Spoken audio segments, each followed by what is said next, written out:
Today is Fauci waited a long time for these next 2 days. Natalie, tell us, what do you think is going to happen, and more importantly, what should happen? Well, it's always an honor to come on after Lara Logan growing up. I watched her on 60 Minutes, so she served as a massive source of inspiration for me. But someone who has not been an inspiration for me is, of course, Anthony Fauci, who is, of course, today for 7 hours and tomorrow going to be giving an interview testimony behind closed doors, unfortunately, but to members of the House Committee on the coronavirus pandemic. Now, the people who are asking the questions, I think we need to really make sure that we're calling their offices, primarily Brad Wenstrup, to make sure that the questions that they're asking Anthony Fauci are not weak. I would personally categorize the questions that they're going to ask him into three very important silos. One would be the lead up to the COVID pandemic. That being, we can get him on the fact that he lied about funding gain-of-function research at the Wuhan Institute of Virology. Of course, the systemic culture that's been produced at the NIAID, where we see U.S. taxpayer dollars going not just to Chinese Communist Party-run labs, but PLA and Chinese military-run operations. I also think we need to focus on the second silo, which is actually during the pandemic. That's, of course, his reversal on things like mask mandates. But more importantly, I think we need to drill down on the vaccines, the efficacy, the data skewed, the deals cut with Pfizer and Moderna, and more importantly, after how Anthony Fauci has profited from the pandemic and continues to. Hang on one second. Short break. Natalie, Fauci, remember, it's under oath. It's under oath. Do you think the team over there at the subcommittee and the staff, do you think they're up to the task? Because they're going to get 2 days with Fauci here, hopefully get a criminal referral going. But do you think they're up to the task? Empirically, my answer would be no. I don't think we have a lot of fire breathers on the Hill. Also, when you know how compromised the Hill is by big pharma lobbyists and those types, I don't think they're going to bite the hand that feeds them. But luckily, we have groups like, the U.S. Right to Know and all these investigators like Lara Logan, like the people you highlight on this show, who are sort of doing their work for them. I know we'll talk about this in another show. There's a bombshell story dropping that in 2017, Shijun Li, that is the Wuhan Institute of Virology's bat lady, actually went to the NIAID, that is Fauci's offices, to have a meeting to talk about her research. I would advocate that NIAID is the first agency that gets shut down when we have the government shut down, but PLA-linked bio researchers are now quite literally accessing America's biosecurity facilities.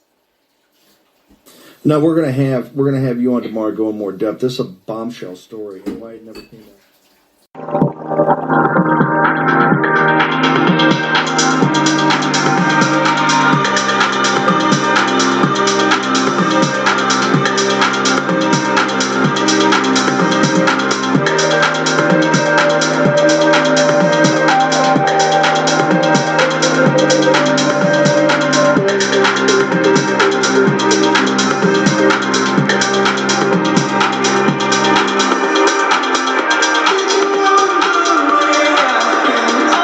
So it's just another syllabus journal entry. We're doing Women Leading America's Intelligentsia. We're looking at some of the powerhouses within academia and journalism, within the larger think tank apparatus of American society. We're looking at those contributors who are women, who have the most to offer, who have the heaviest hitting track record of reporting on subjects that no one else wants to talk about. So, welcome back.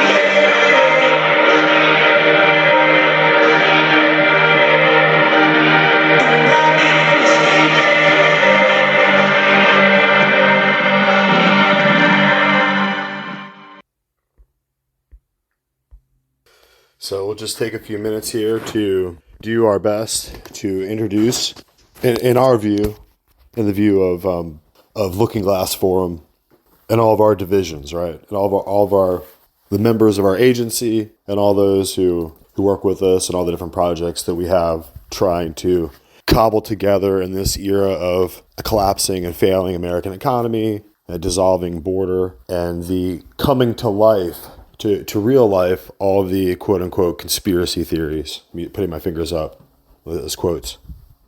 All the conspiracy theories are coming to life, and all the cowardly, worthless, middle grade American traitors, right? The Biden voters across America are basically in a state of shock because they now have to deal with total cognitive dissonance and a total breakdown of their speculative, illusory worldview, wherein they had ultimately found themselves in the place of insanity and disgrace, and as traitors punching holes into the ship of America's state, and every level chiseling away and working vigorously to destroy and to further America's national suicide project that they have going on there.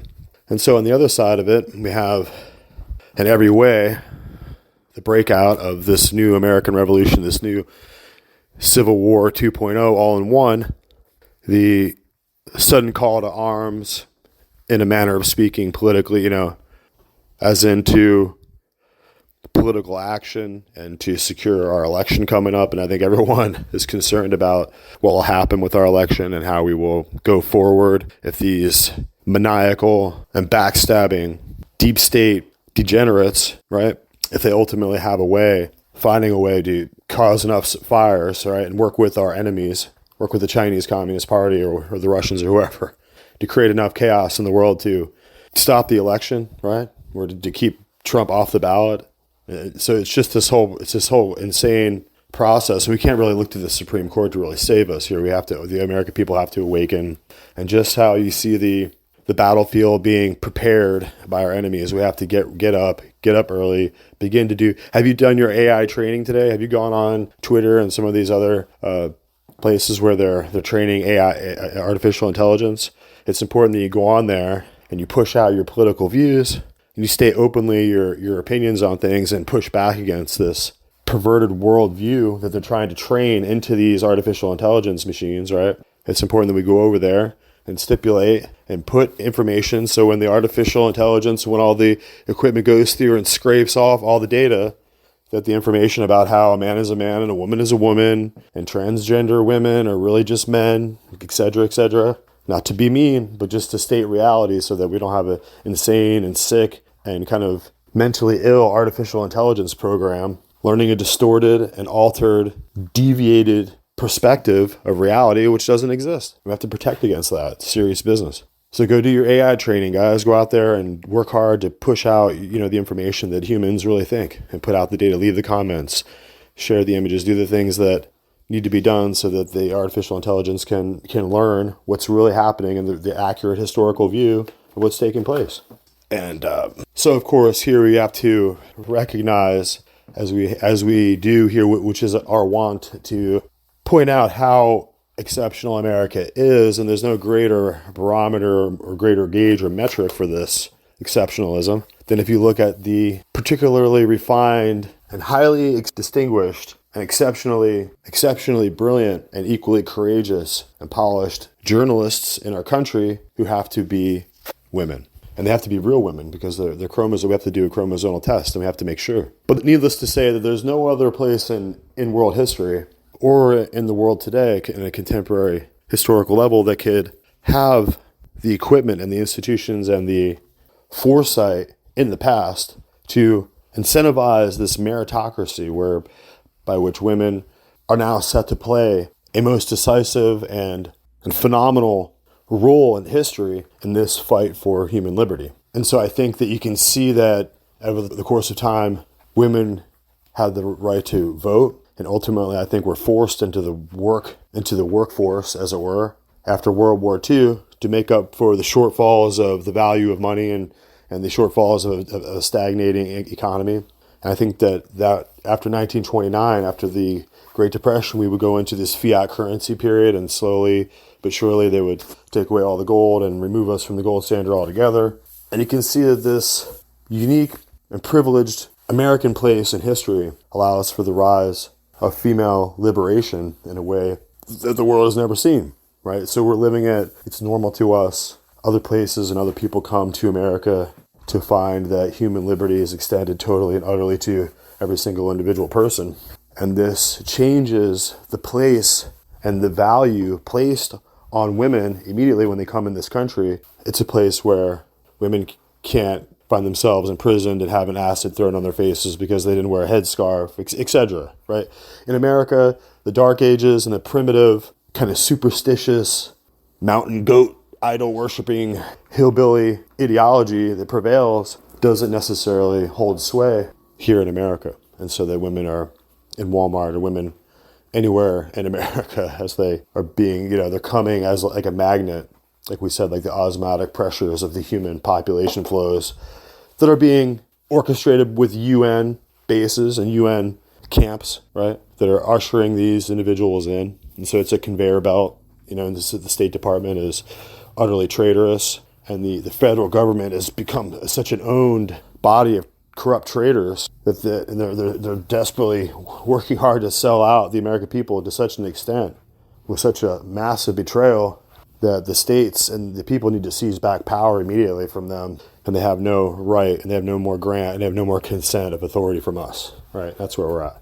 But be that as it may, we have to focus here that obviously on Natalie Winters, and in the due course of time, that resume already, and even as a young woman, just going through and listening to some of the important points that she decides to pull out and discuss and interview on War Room, goes to show, just even at this point, goes to be a remarkable and marvelous example that we really can't pass over any more than we can really pass over Alex Jones and Tucker Carlson, right? And just some of these like occasions where it's the meaning of the discussion and the participants and who they are is so meaningful and symbolic that it's showing the contemporary change and the brilliance and the hope of America's people and America's historical fight here once again for liberty over tyranny and for freedom over this terror that these globalists are inflicting. So the courageous individual and a courageous, brilliant journalist and thinker, and as far as all of the winners of America's elite journalist awards have been women that are remarkably intellectually refined and polished, so that it's striking, and immediately, and even in 50 years when we rewind the tape and look, we'll know that these are Americans, right? American women who are pushing forward the fight for freedom and breaking forward in this battle of intelligentsia, right? So here is Natalie Winters, young, ready, fighting, making a massive difference where other journalists, the aged out, right, worthless, sycophant Obama worshipers at the Washington Post with their massive salaries, or whatever these people all do all day. It's not journalism, right? It's just a systematic network of lying and mockingbird corporate intelligence operations through the press and the media, social media networks, and so on. And you can see here that breaking through all that and searching and casting about incessantly for something that's true and something that's inherently and fastidiously based in reality, in fact, to the point where you can begin to base decisions and base a firm understanding of what's really going on in the world on these reports, right? You're looking for some kind of accurate news accounting, right?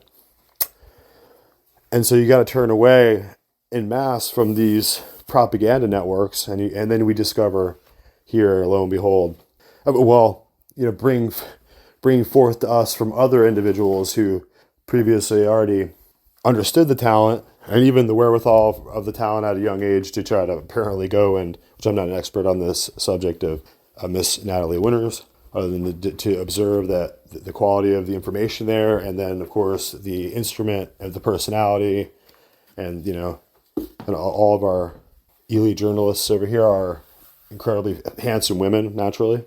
And so with all that going for us as Americans, you can see that there is a great reason for hope in the future, a great reason to look forward and see another generation coming forward who hopefully will be able to, like Joshua's, generation, be able to go and take the land, as it were, to see the victory through, to see their own children, carrying on in the victory that we're all hoping here now to achieve, which is, of course, as Steve Bannon will say, we haven't seen the hard days yet. I think that's the case. I think they're still trucking in the all the individuals and busing and flying in all the people over the border, and getting all the hard days of pain in position, right? So the days of pain and difficulty have not yet begun. So here we go. This is a war against Trump, and it's a war against the American people. And we've had to see, looking about for the glimmer of truth, the illumination of these individuals, and we will keep them coming forward. We have other people, and of course, this is not. I'm only now discovering myself, the individuals in the town and the people that are such a powerful force of American liberty and freedom, and the arising echelon of American women who are going to be qualified and who are going to fight the battle and end up in some manner or right, whether it's us who discover them in time or not, on this list of the most elite and remarkable minds who are shaping the way we think and who we must go to, and even Amy Kelly, who's not necessarily outright a journalist, but her journalism over there with Daily Clout. So these particularly marvelous thinkers are going to shine out, and we can claim them proudly, as only Americans can, for our cause. Because when we look over to the left, they're just sellouts. There's no brilliant minds doing any remarkable work that are women, right? To their shame and their disgrace over there on the left. But maybe they have some pink-haired women with chest tattoos running around macing people with Hamas flags. I don't know what women do on the left to achieve greatness or immortality or to register on the Richter scale of history, but that is not the way. But let us over here, let us show you the way, all right? And you can receive the light, as it were. And so, as always, we will just cease to keep on blathering on, and we will listen to excerpts that we can find of Natalie Winters and her interesting and remarkable, and also very charming, and dare say, like we said, easy on the eyes, right? Easy on the eyes. That's what they say. That's what they say down south. And so we will proceed now with Natalie Winters and look how carefully and incisive and laser-like and incisive and cutting her intellectual acumen can be. And it's fascinating. Let's listen. Natalie Winters, two things. Number one, the nobody's done a better job being on Fauci. Fauci at the CIA want to deal with us first, and then we got to deal with the impeachment hearing tomorrow, because the Democrats are going to come hard on this thing, and I'm not feeling it right now. Let's start with Fauci. What do we know about why is Fauci at the Central Intelligence Agency, ma'am? Yeah, we have new documents, or at least a search for records to corroborate what is reports coming from the House Committee on the Coronavirus Pandemic, that Anthony Fauci was escorted without any record, without any trace of him actually being there, into the CIA to actually advise, I would probably use the word bully, some of the agency's investigators, particularly on the origins of COVID-19. And you have to remember, this story is coming on the heels of what was really another blockbuster allegation from the same congressional committee, that these investigators had also been bribed financially to support the natural origins theory about COVID-19 and basically debunk the lab leak theory, call the people who, dared to say the words Wuhan Institute of Virology conspiracy theorists. So I think there's a lot to unpack here beyond just the fact that Anthony Fauci is, establishing some sort of back channel with the CIA, because I think it really raises the question. There's sort of two, I would say, avenues of thought to go down here. One is that Anthony Fauci publicly maintains that he doesn't really know anything about the origins of COVID, that he thinks it was likely a product of the spillover from a wet market event. So what internal knowledge does he have that would prompt him or make him need to go to the CIA, in the dead of night for a secret briefing? And I think that goes back to, frankly, a lot of the reporting that we covered on this show, which is that what we've always maintained, the only reason that Anthony Fauci has ever been referred to as an expert on COVID-19, it was never the mask mandates, the vaccine, or public health policies. It was always the fact that he played an intimate role in the creation of the virus by funding the Wuhan Institute of Virology. Because again, remember, his public posture on this has always been oh, well, we don't really know. Yeah, I guess China's sort of withholding some of the genomic sequences, but we're not really sure, right? He doesn't have any smoking guns. So it's very curious that he would have some level of information that needs to be shared with the CIA, or he's just not sharing it with the American public. But I think it goes back to the fact that this really is just sort of Operation Cover Up. I also think it's important, like I said, to stress the fact that, again, the CIA, these very same investigators, it was a team of 7 of them, and 6 of the 7 leaned toward a lab leak theory. But the way that the media and the IC report that was hailed by Joe Biden as evidence that his regime is tough on China reported out the CIA's findings was that it was inconclusive. I don't know about you, but I would say 6 out of 7 is a pretty conclusive number. But I also think it just goes back to the bigger picture about the origins of COVID, which of course the Chinese Communist Party played an integral role through the PLA-controlled Wuhan Institute of Virology. But like so much of the damage that has been inflicted on this country by the Chinese Communist Party, it's always done in tandem with the administrative state, in this case with the National Institutes of Allergy and Infectious Diseases. And I think it's very curious that most of the reporting that we've seen about really trying to toy and mess around with the conclusion on where COVID-19 came from, apparently they really cared about what the CIA thought, right? Because a lot of the agencies were conducting their own internal assessments, but between the bribery, between Anthony Fauci, like I said, establishing a back channel, secretly appearing there with no trace, no records of him visiting, I really think it's interesting why they care so much about what the CIA had to say about the origins of COVID. And I think it goes back to our original theory of the case, which is that it's the Chinese Communist Party in tandem with the administrative state in the form of what is the medical, biopharmaceutical, industrial complex, big pharma, NIH, NIAID, collaborating together to create the research that ultimately led to the creation of COVID-19. Natalie, you're going to be at the first hearing in the 9th month of this controlling the House of the first impeachment hearing. When are we going to get actually, because they've got a subcommittee that's specializing in this, when are we going to get Fauci? When are we going to get some real movement on that subcommittee in a formal way, ma'am?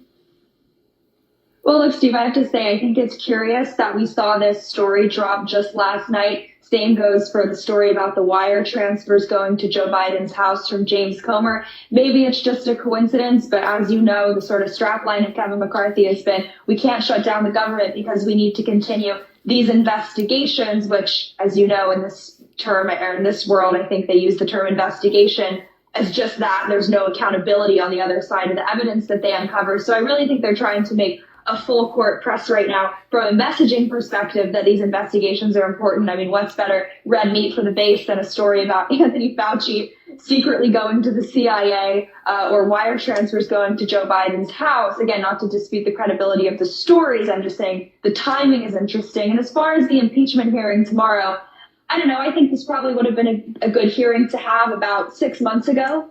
It really is just providing an overview of what an impeachment inquiry would look like.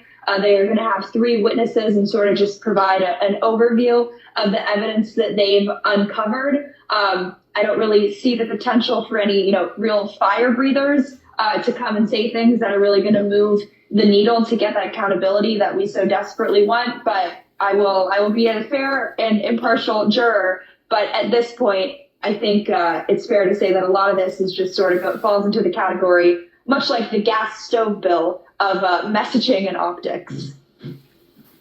Real quickly, what's your social media so people can follow you tomorrow while you're there? Natalie G. Winters on all platforms. So we got to just continue on. We're just so pressed for time, and the forward advance and march of time is so incredible. I look around and all my children. I look around and all my children and all my children's friends are all growing up so fast, and so all my other friends around there, when I look and see all the different family members having kids everywhere, it's incredible how fast everyone is growing. It's hard to even just take a beat. It's hard to even take a beat and to have a second to reflect on all of our lives. Everything is just moving and advancing so fast. And it's quite incredible, and I feel good about it. In my particular worldview, I see that we're carefully and specially designed creations, and that we're manifest with a body and a mind and a soul. And our conscience is kind of the center place of that connected metaphysical tissues that tie us all together into this singular mind. And I think we have a consciousness. We are partaking in the nature of the divinity by which we are created, and this rising to this God consciousness level. And while we ourselves are just fragile and finite individual units of life that wear out and die like leaves that fall off a tree over time, ultimately that source of life and the foundation for the center place of this universe and the solar system and on the planet here where we're all, partaking in the life. And like we said before, we're partaking in the water of planet Earth, which is the only place that has water available like this that I know of. I mean, I know they're shooting the Webb and the Hubble telescopes and all the technology are out there, like the Lucifer telescope up on the mountain in Arizona or whatever that the Jesuits operate, right? Everyone is staring all throughout the cosmos to find how many tens of thousands of light years we're going to have to travel to find some other planet like this. And it's just not there, guys. It's just really not there. Even if you find one over there, maybe in 10,000 years we'll be able to go over there, right? But we're here. And we should get up into the solar system, looks like Elon Musk is pushing for, and others. NASA is just a pathetic disgrace. I think we should just redo that whole thing. It's just like Disney. It's just some kind of weird, 33rd degree occult CIA operation, right? There to just continue on with the fallacies of their supposed power to go into space and go to the moon and all that.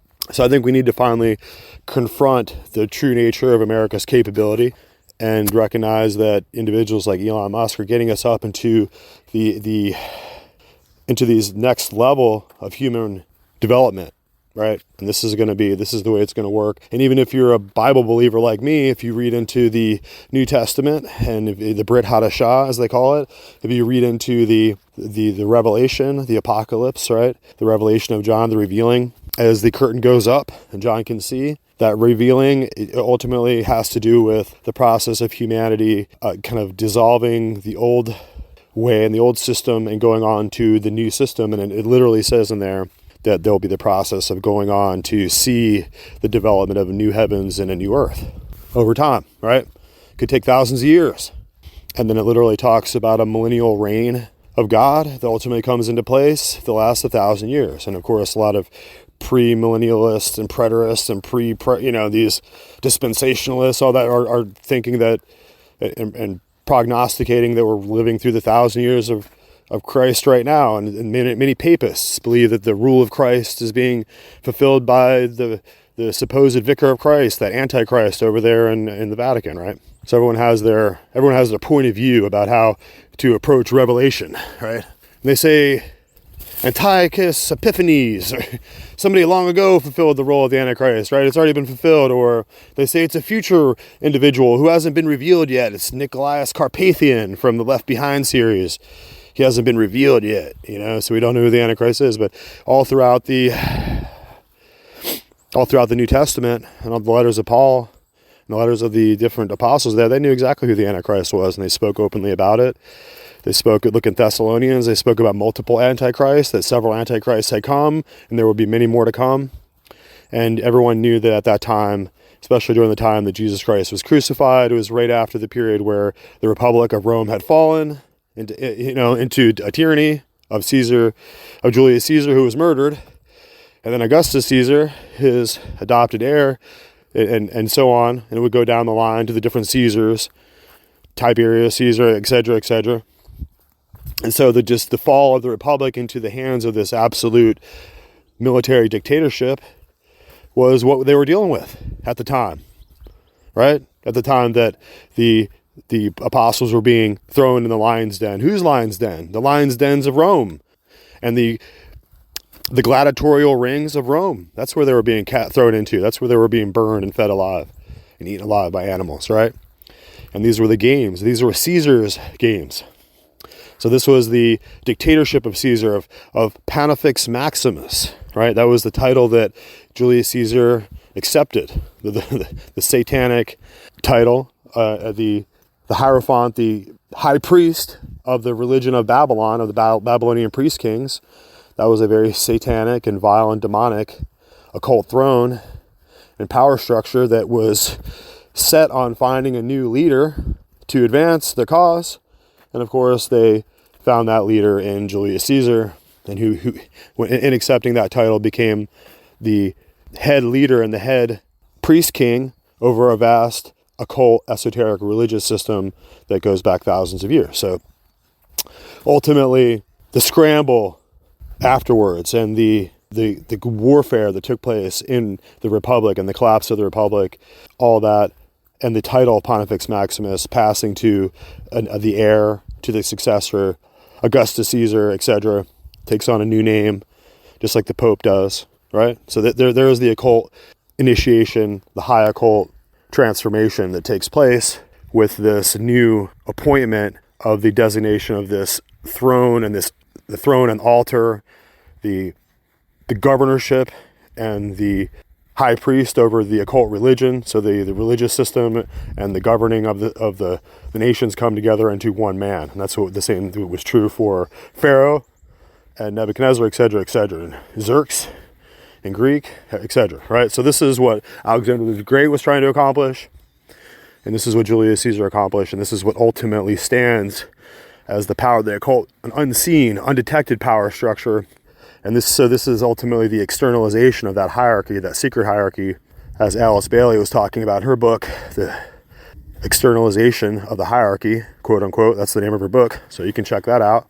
And understand that ultimately the United Nations and the World Health Organization and the World Economic Forum and these new masters, right? These new aristocracy, this new nobility that's still rising up in power as the rest of the world, the national governments and the representative democracies and the popular elected republics around the world are slowly being demolished under the central bank system and through this technocracy and the tyranny of the big tech power structure that's developing AI, etc.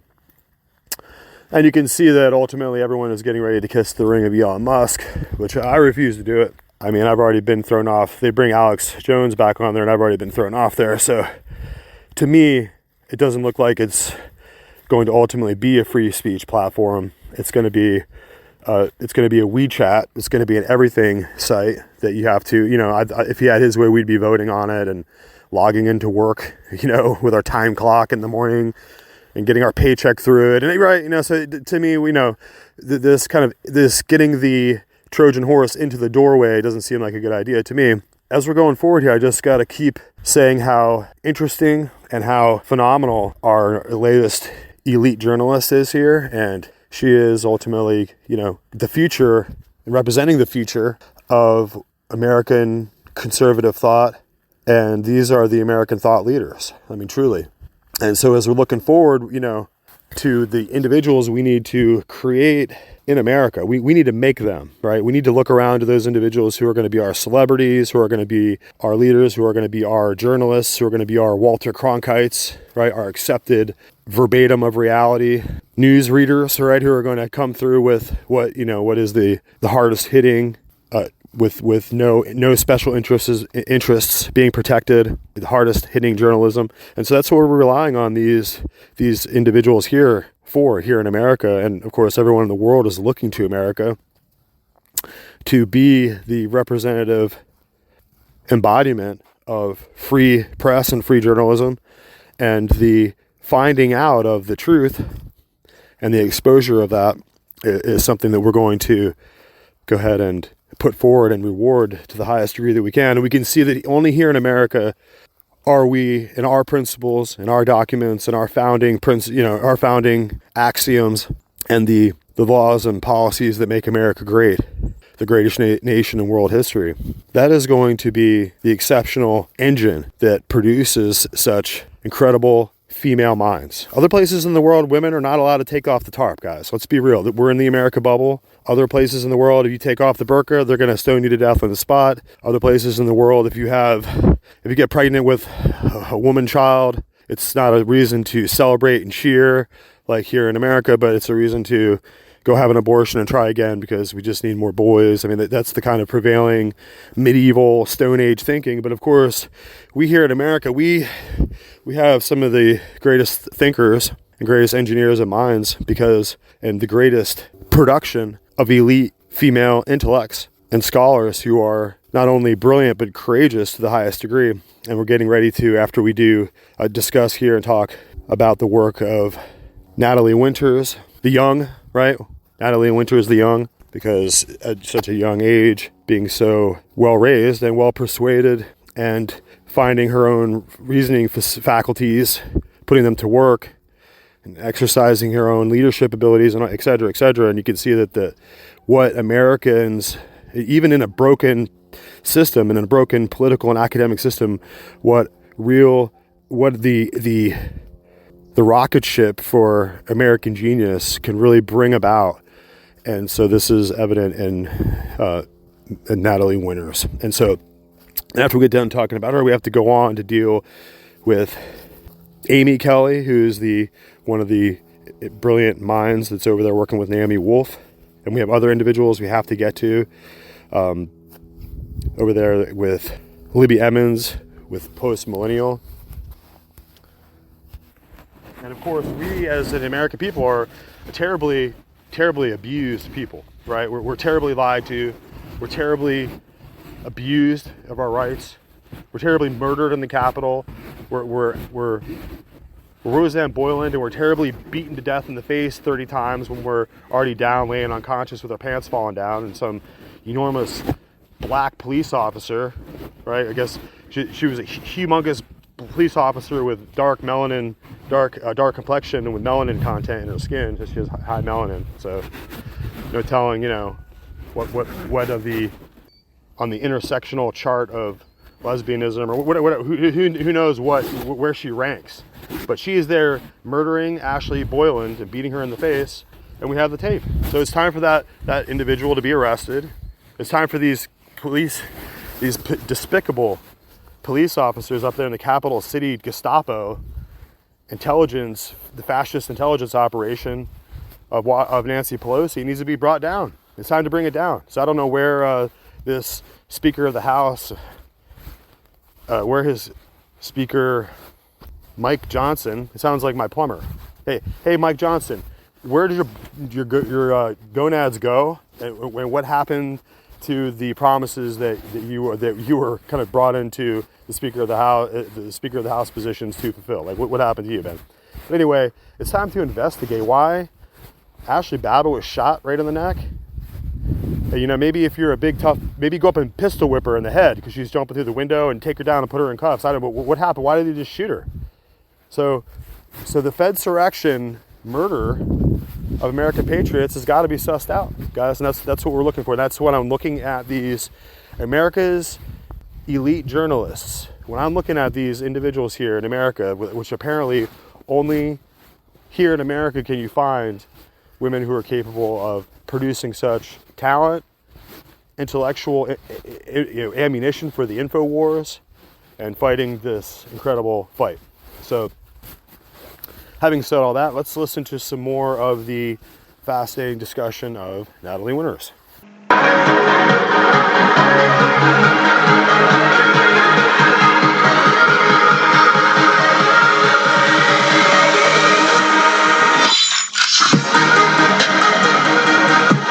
So now it's time for a word from our sponsor.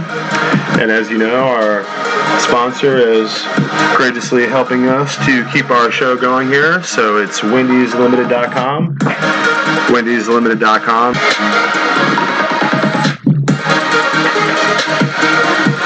So wendyslimited.com. wendyslimited.com has all the hottest new styles and couture trends and latest boutique women's apparel and shoes and heels and flats and all kinds of just wonderful stuff. You have Hives and Honey Jewelry Armoire. It's been a favorite lately. And we have, of course, Windsor crystal lamps. I have one in stock in particular that has been a favorite. So wendyslimited.com is always open to help you get everything you need. Awesome Prada purse that we saw that Wendy's Limited just put up. So we have to think who out there wants to get incredible Prada fashion couture. That from what I hear, They're a favorite of many, many ladies out there, many women all over the place. In fact, I think you cannot find a single family member or wife or sister or aunt or grandmother or loved one or girlfriend or what have you that does not love Prada purses. So if you want to be totally awesome, you have to eventually come to grips with wendyslimited.com. Wendy's Boutique Limited has all the hottest new styles and latest women's apparel, everything you need to be totally awesome. If you're a woman or if you have a woman who's someone that you love. And of course, we all love women because they're just so awesome. That's why wendyslimited.com is so successful. So go check out Wendy's Boutique. wendyslimited.com is the only place to go. And we have to recommend, she's been totally 100% awesome to us and generous. So we're always going to be buying our jewelry, fine jewelry, gold and silver jewelry, and all of our best boutique, couture, and designer trends we're going to go to wendyslimited.com. So check out Wendy's Boutique Limited.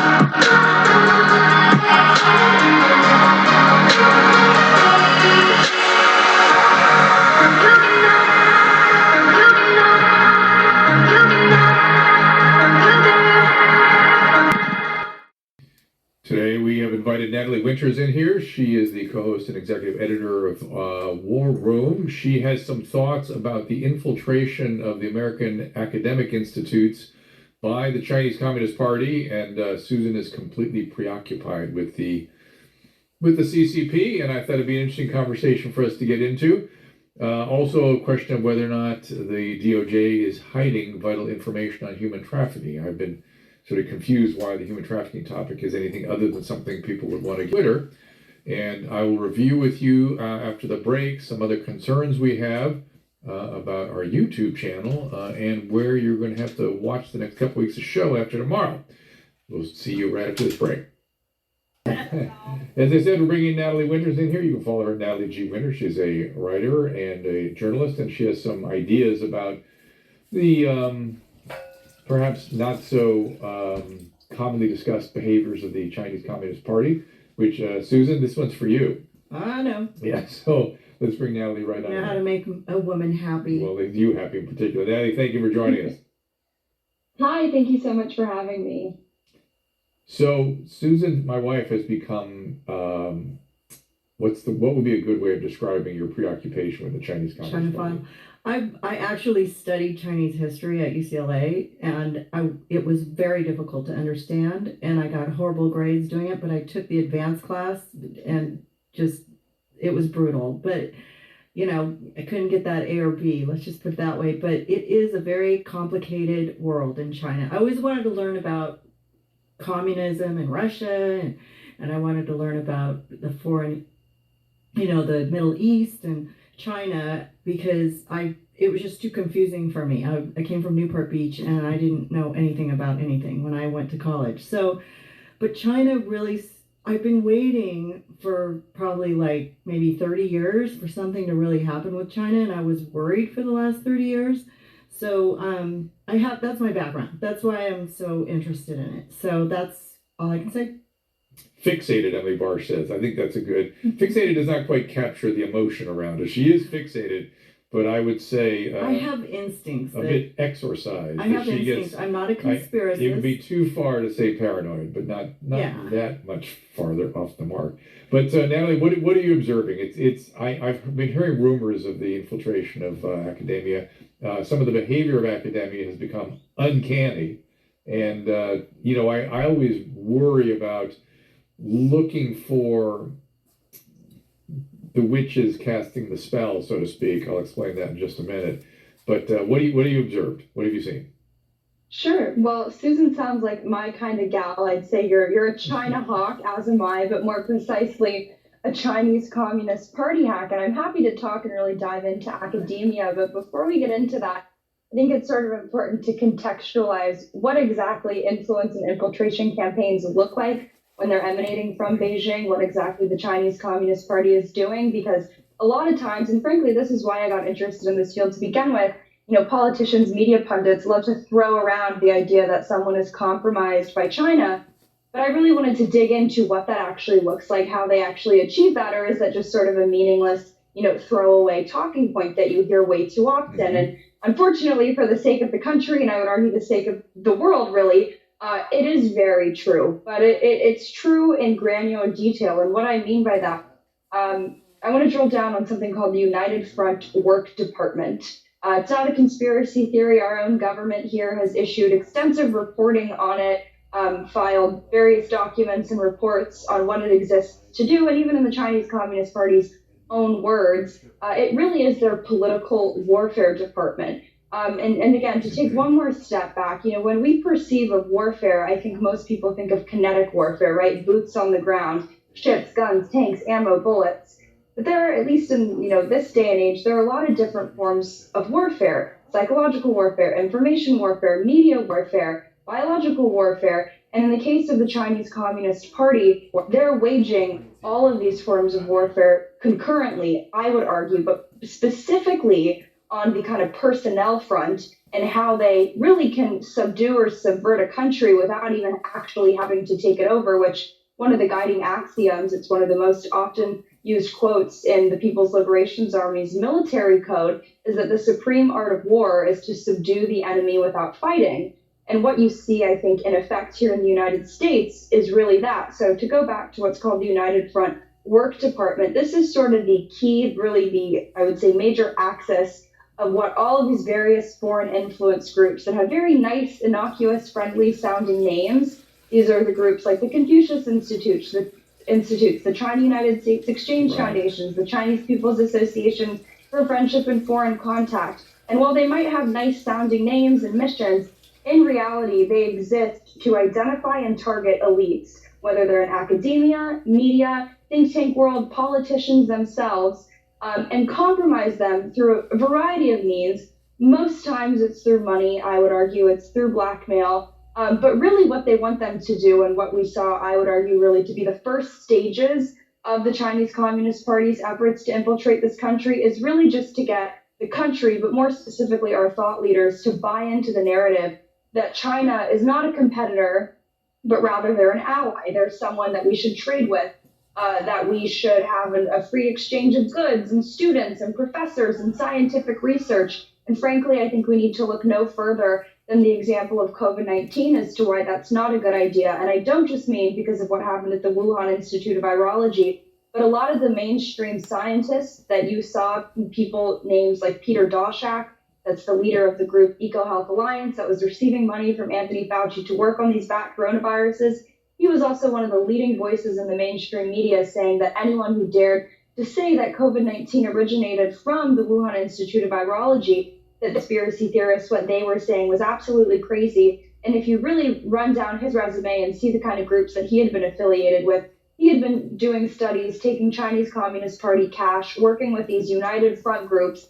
And I think that's sort of an example of what we call elite capture by these Americans, who certainly are American, so but in reality, yeah, sure.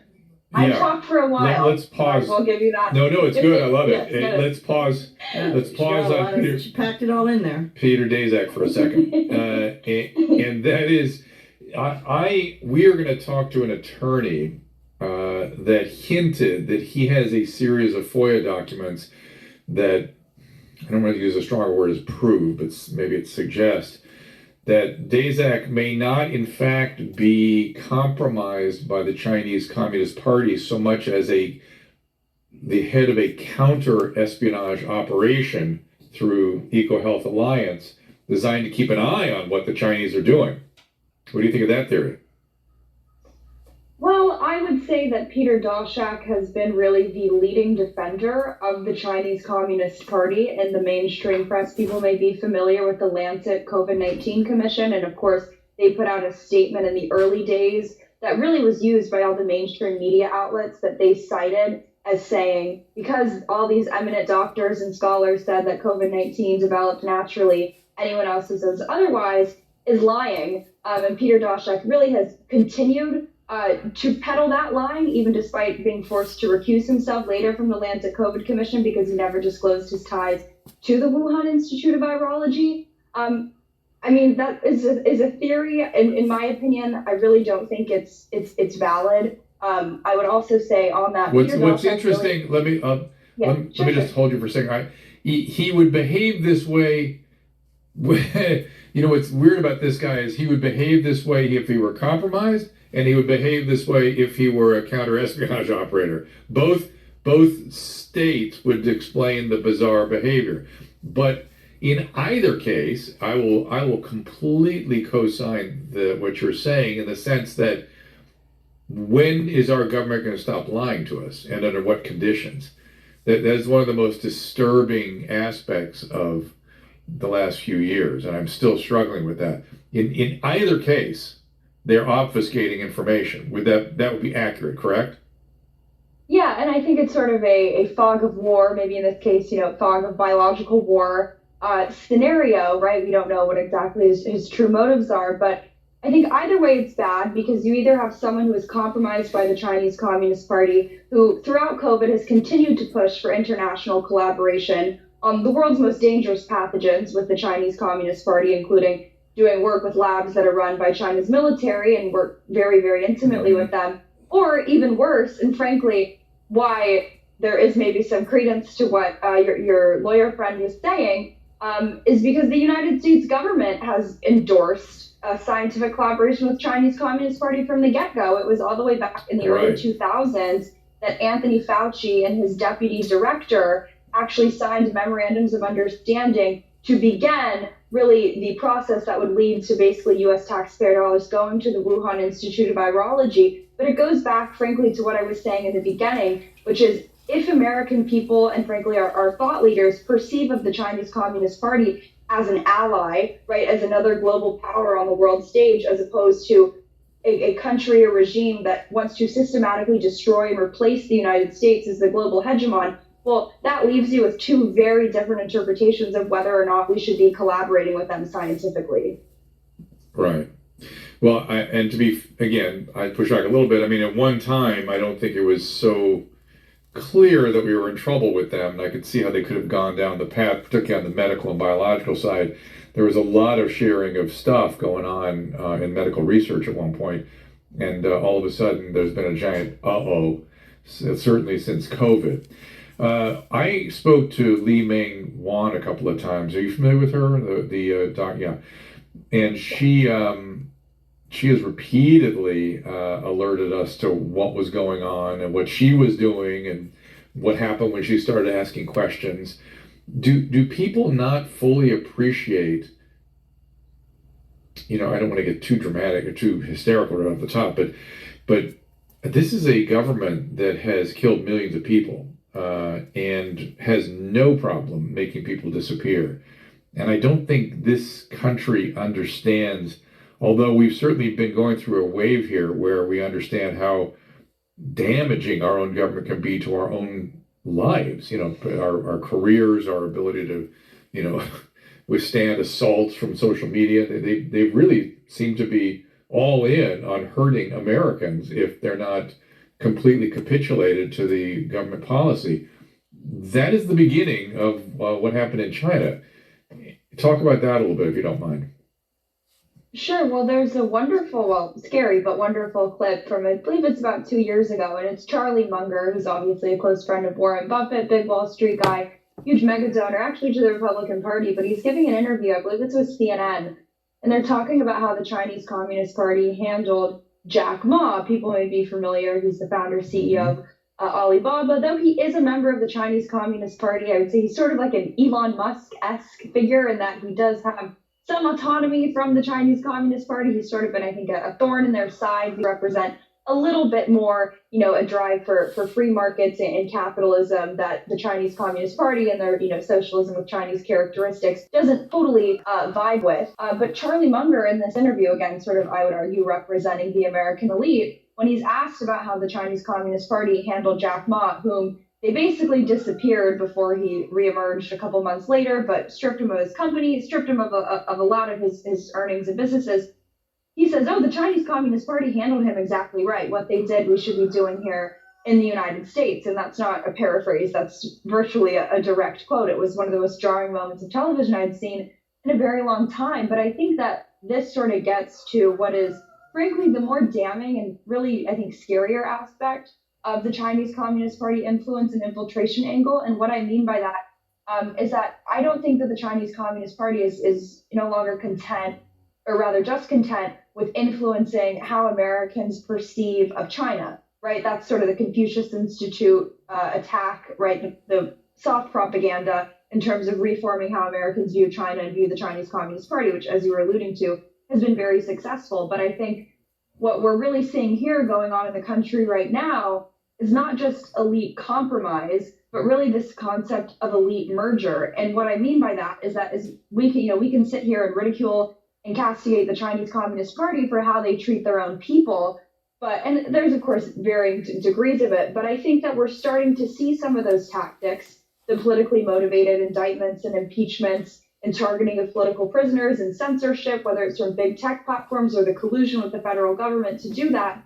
I think there's really some hallmarks of the Chinese Communist Party's totalitarian ruling system. I think COVID exacerbated it. But I think there is a level of ideological compromise too going on here with our Western elites, where frankly, I think they look at the Chinese Communist Party, the power, the authority, the control that they have, and they envy it. I mean, just look how they acted during COVID. It didn't really seem that, freedom, liberty, and not sacrificing those in the name of public safety and danger, as Benjamin Franklin sort of said in a little more direct, but probably more concise way, was really the guiding principle of our ruling class here. They were more concerned, I would argue, with stripping us of our rights and powers that are vested in with us through the Constitution. It's so important to have a sponsor like wendyslimited.com, because Wendy's Boutique is just representative of everything that's great about it. It's really wonderful having a sponsor like wendyslimited.com. And wendyslimited.com, Wendy's Boutique, is representative of everything that's really great about America. And of course, the team over there put that together at a time of kind of unbridled enthusiasm building up during the Trump presidency, and just unleashed all this potential for entrepreneurialism and for startup businesses. And I think they were as disappointed as anyone else that the election was stolen and that things have taken such an incredible nosedive.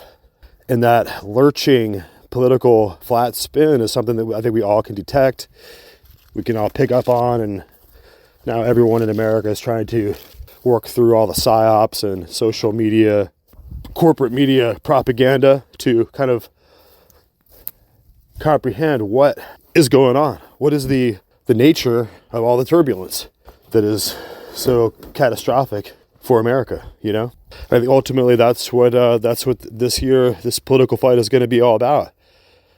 And I think Wendy's Boutique represents the dynamism and the engine of American small business and capitalism. And I think they have persisted and resisted the downward pressure in today's market, and just insisting that women be women, that women have a certain chromosomal signature that men don't have, etc. And that the idea that men might go into women's boxing rings and punch the hell out of women boxing champions, and to compete, this idea that we're descending into this kind of this demented social degeneracy is just, it's god awful. And I think that, from what I understand, that very shortly Wendy's Boutique Limited is going to cancel Victoria's Secret. Isn't that crazy?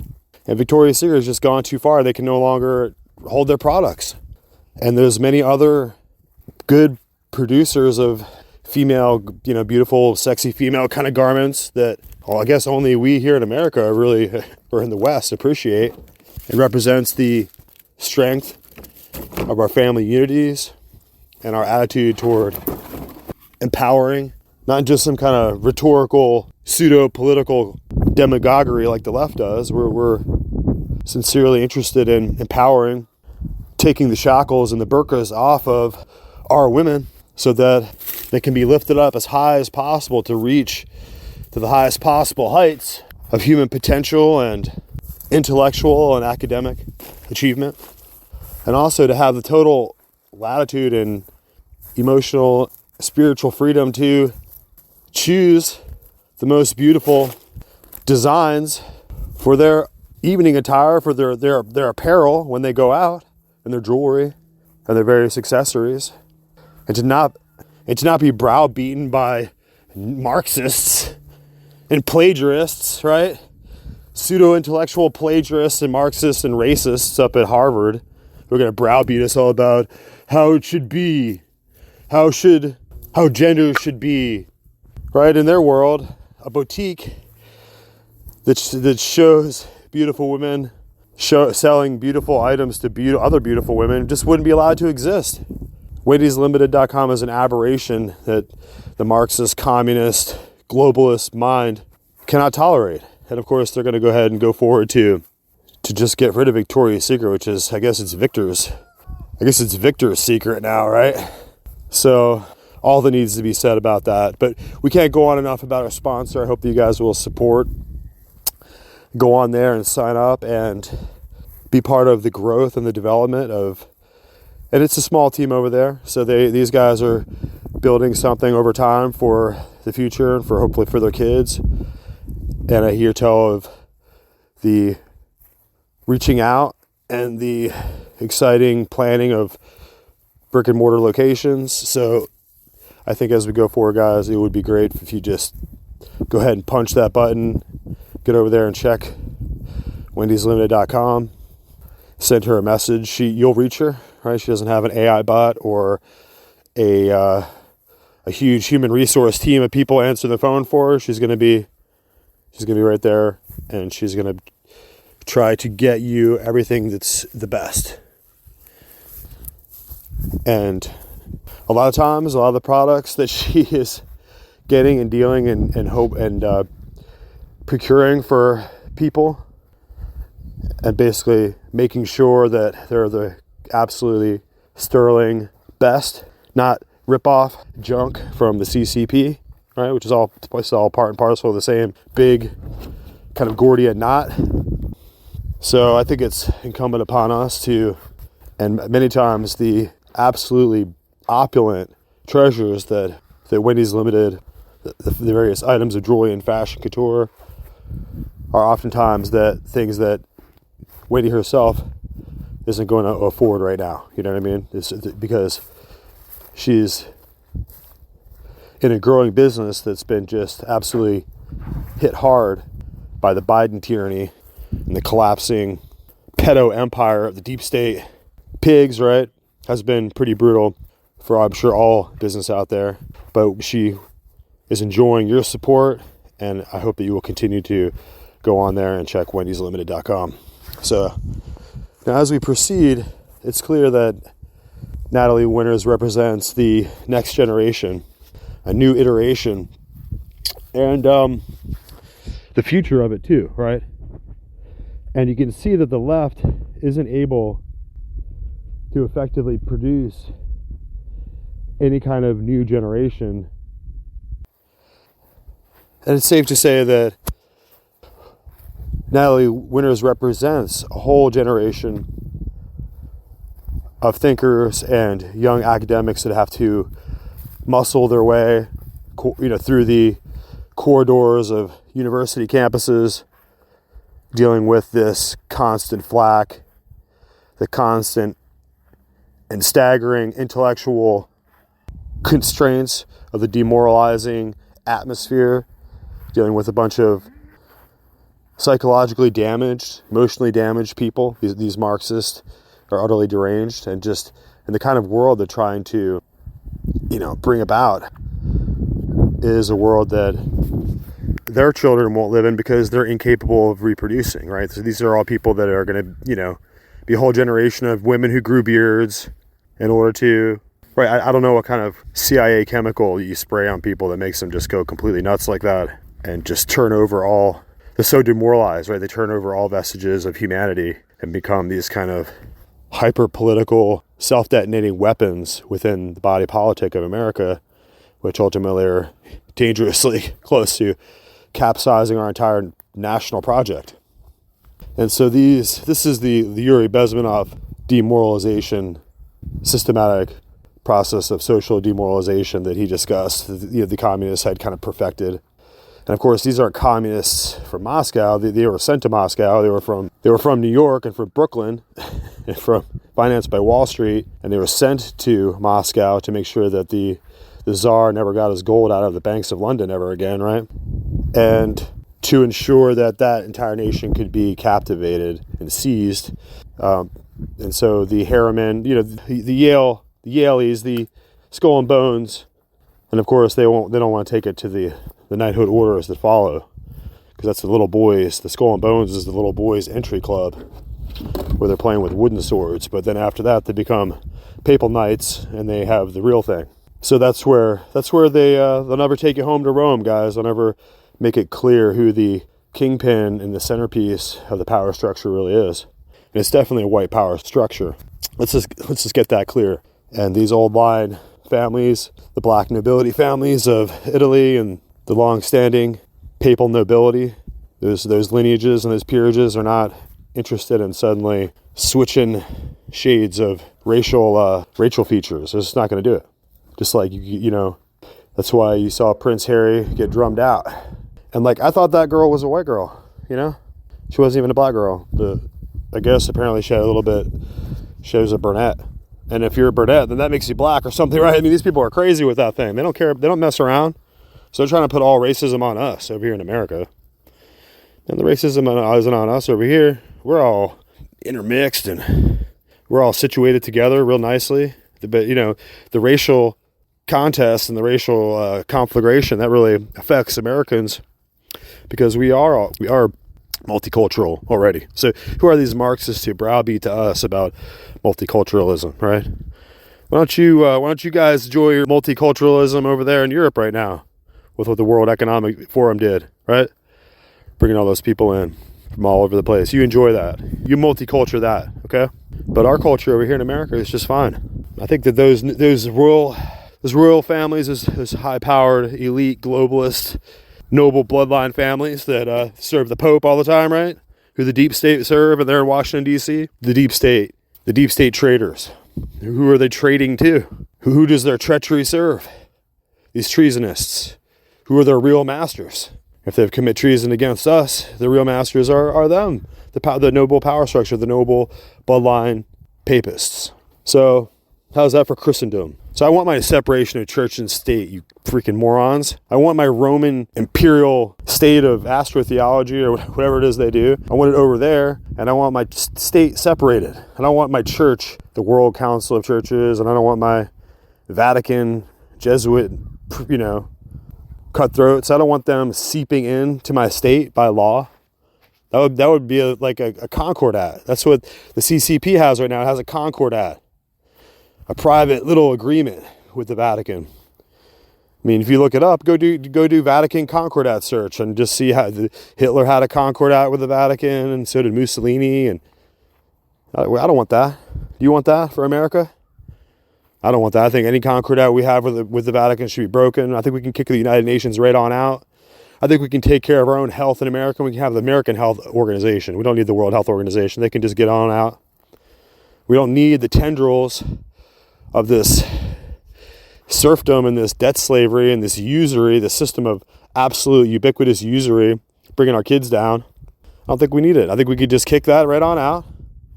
And we should just take our independence by force. We should just declare our independence 2.0, guys. It's pretty simple. Overthinking this a little bit. No more kings and popes.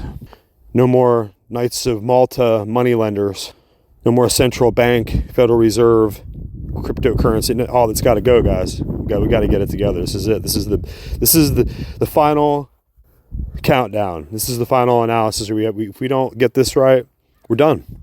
And what will you go in and tell your children? Well, they already are never going to own a home. I mean, Steve Bannon, he loves doing the math on the back of the envelope, right, and showing everybody how we're all just nothing but Russian serfs, quote unquote. I got my fingers doing little quote signs. So let's figure it out, guys. Let's check with Natalie Winters here. She's only 22. They like to brag. And it's quite a brag because she's more profound of a journalist than all these other collagen pumped 50-year-old leg crossers trying to still stay relevant, right? She's just going to state what it is. And a lot of people are going to get offended by the simple, deliberate, calibrated truth. It's not that hard, guys. The information is not it's not miss, it's just the information. And it's the information that you guys are not wanting to be exposed. I mean, I think that they should sue the living hell out of these individuals up there in the Capitol. I think they should, the fact that so many people were injured that day by the police, and you can see the footage coming out.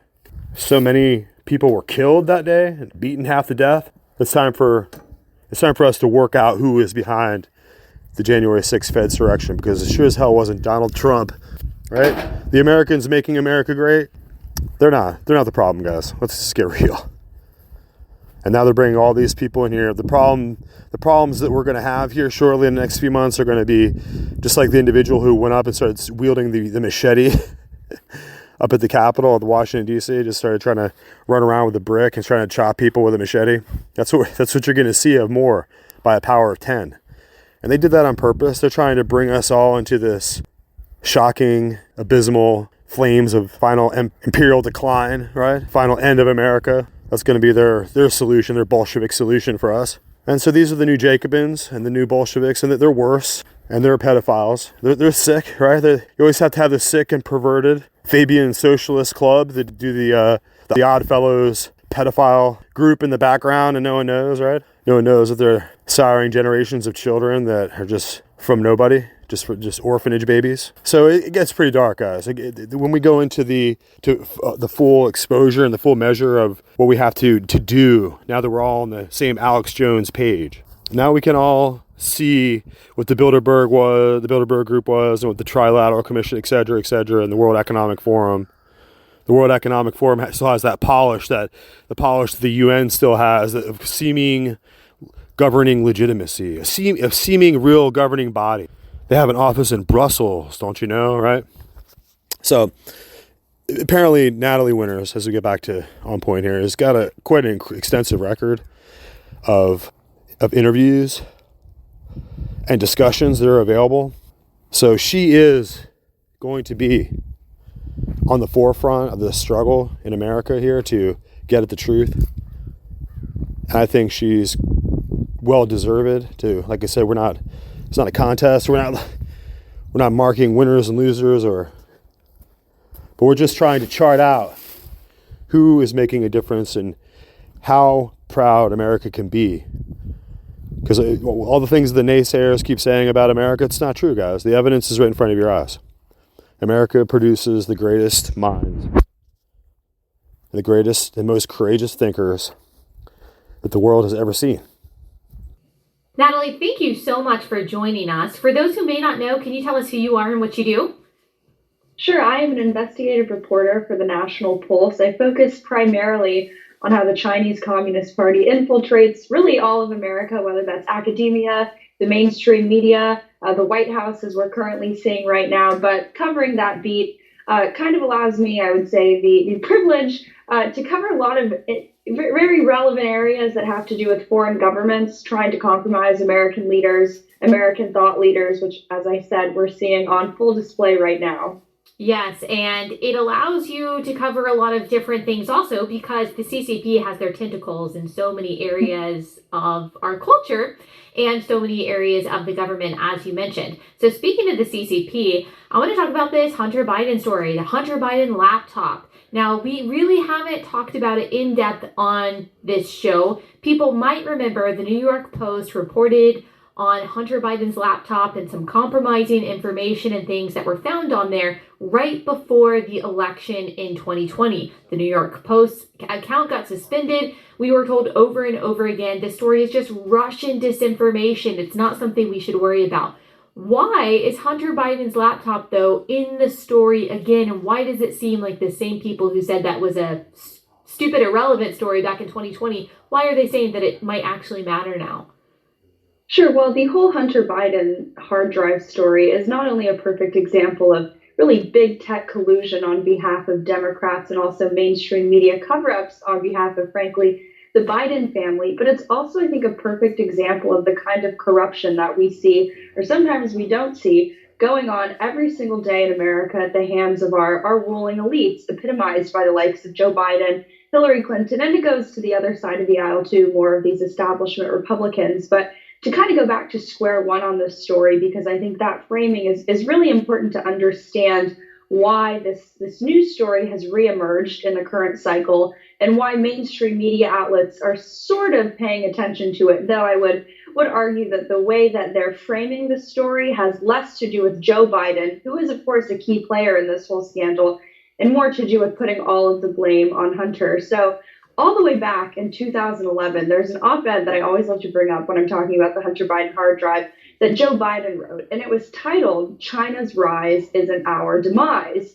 And I know that this op-ed made headlines again during the 2020 campaign because it was a perfect example of how Joe Biden has made a lot of incorrect calls on foreign policy, but particularly in the realm of China. But my take on that op-ed wasn't that he was necessarily wrong. It was just that the hour that he was referring to, OUR, wasn't the average everyday American. It was American elites like Joe Biden, like Hunter Biden, like his family. I think that's probably a story that your viewers know all too well, that there's this certain segment of the American population. They tend to be Democrats, of course, some establishment Republicans too, but who always seem to get lucrative, contracts and nice business deals, but it always seems to be the Chinese Communist Party. So when this hard drive got leaked, it was actually originally given to the FBI from a laptop repair shop owner, but it made its way into the hands of Rudy Giuliani, who then proceeded to disseminate it to certain people who were going through the hard drive, people who had knowledge and expertise of Chinese Communist Party infiltration, the way it works. So the National Pulse, which is the outlet that I work at,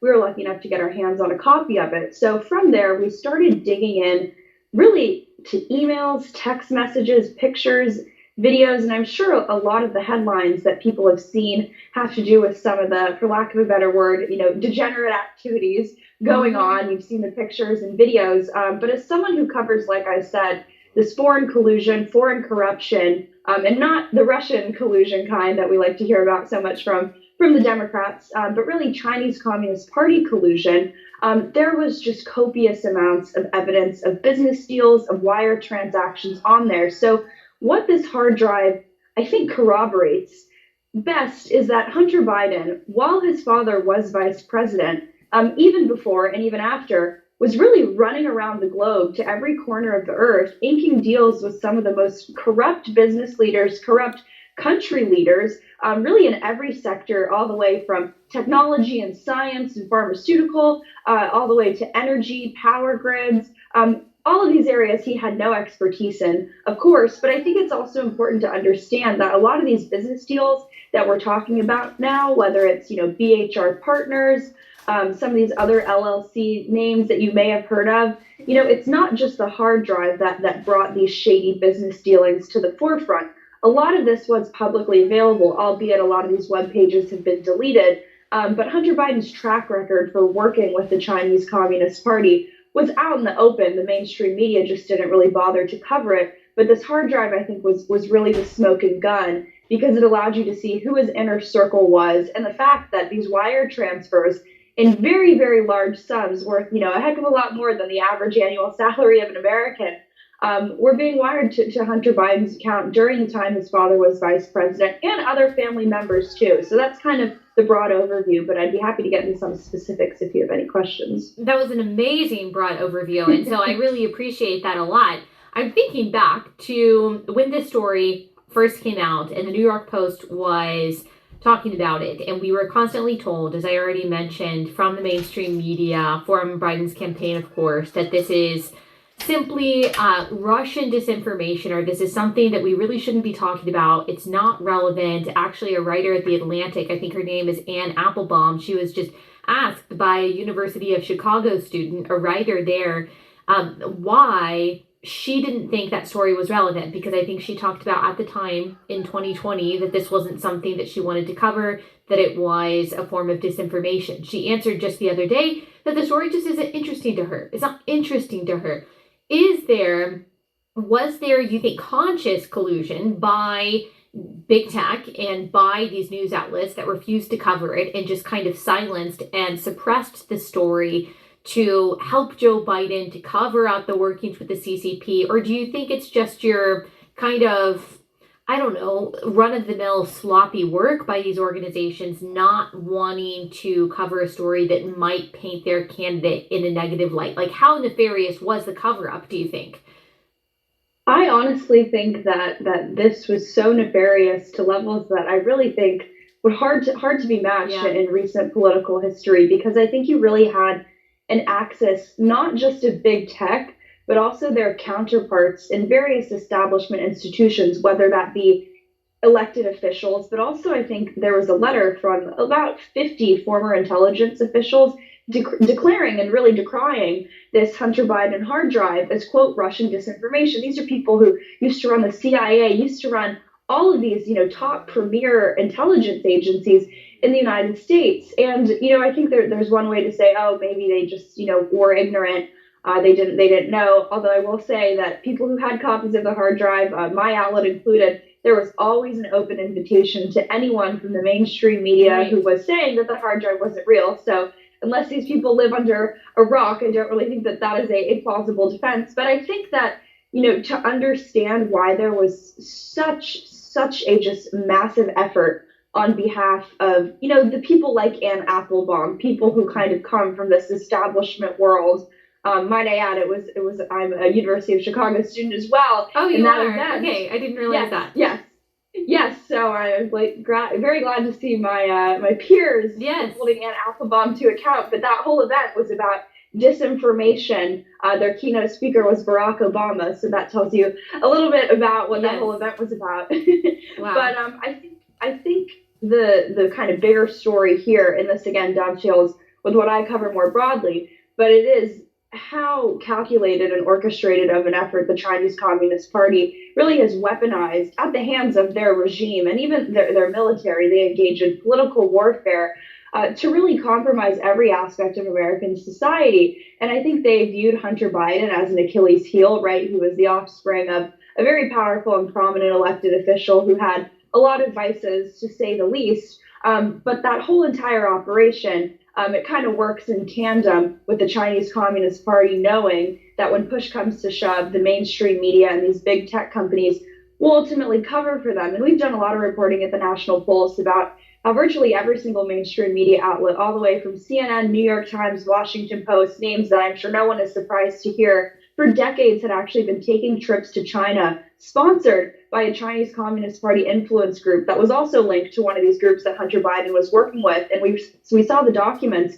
that kind of outlined what exactly they were stipulated to provide in exchange for these trips. And upon returning to the United States, a lot of these journalists had to provide, quote, favorable coverage. These are documents that are housed at the Department of Justice, so not Russian disinformation. So I think that the Hunter Biden hard drive story really is a perfect example of the ecosystem that China has created in the United States and what they're able to get away with as a result of it.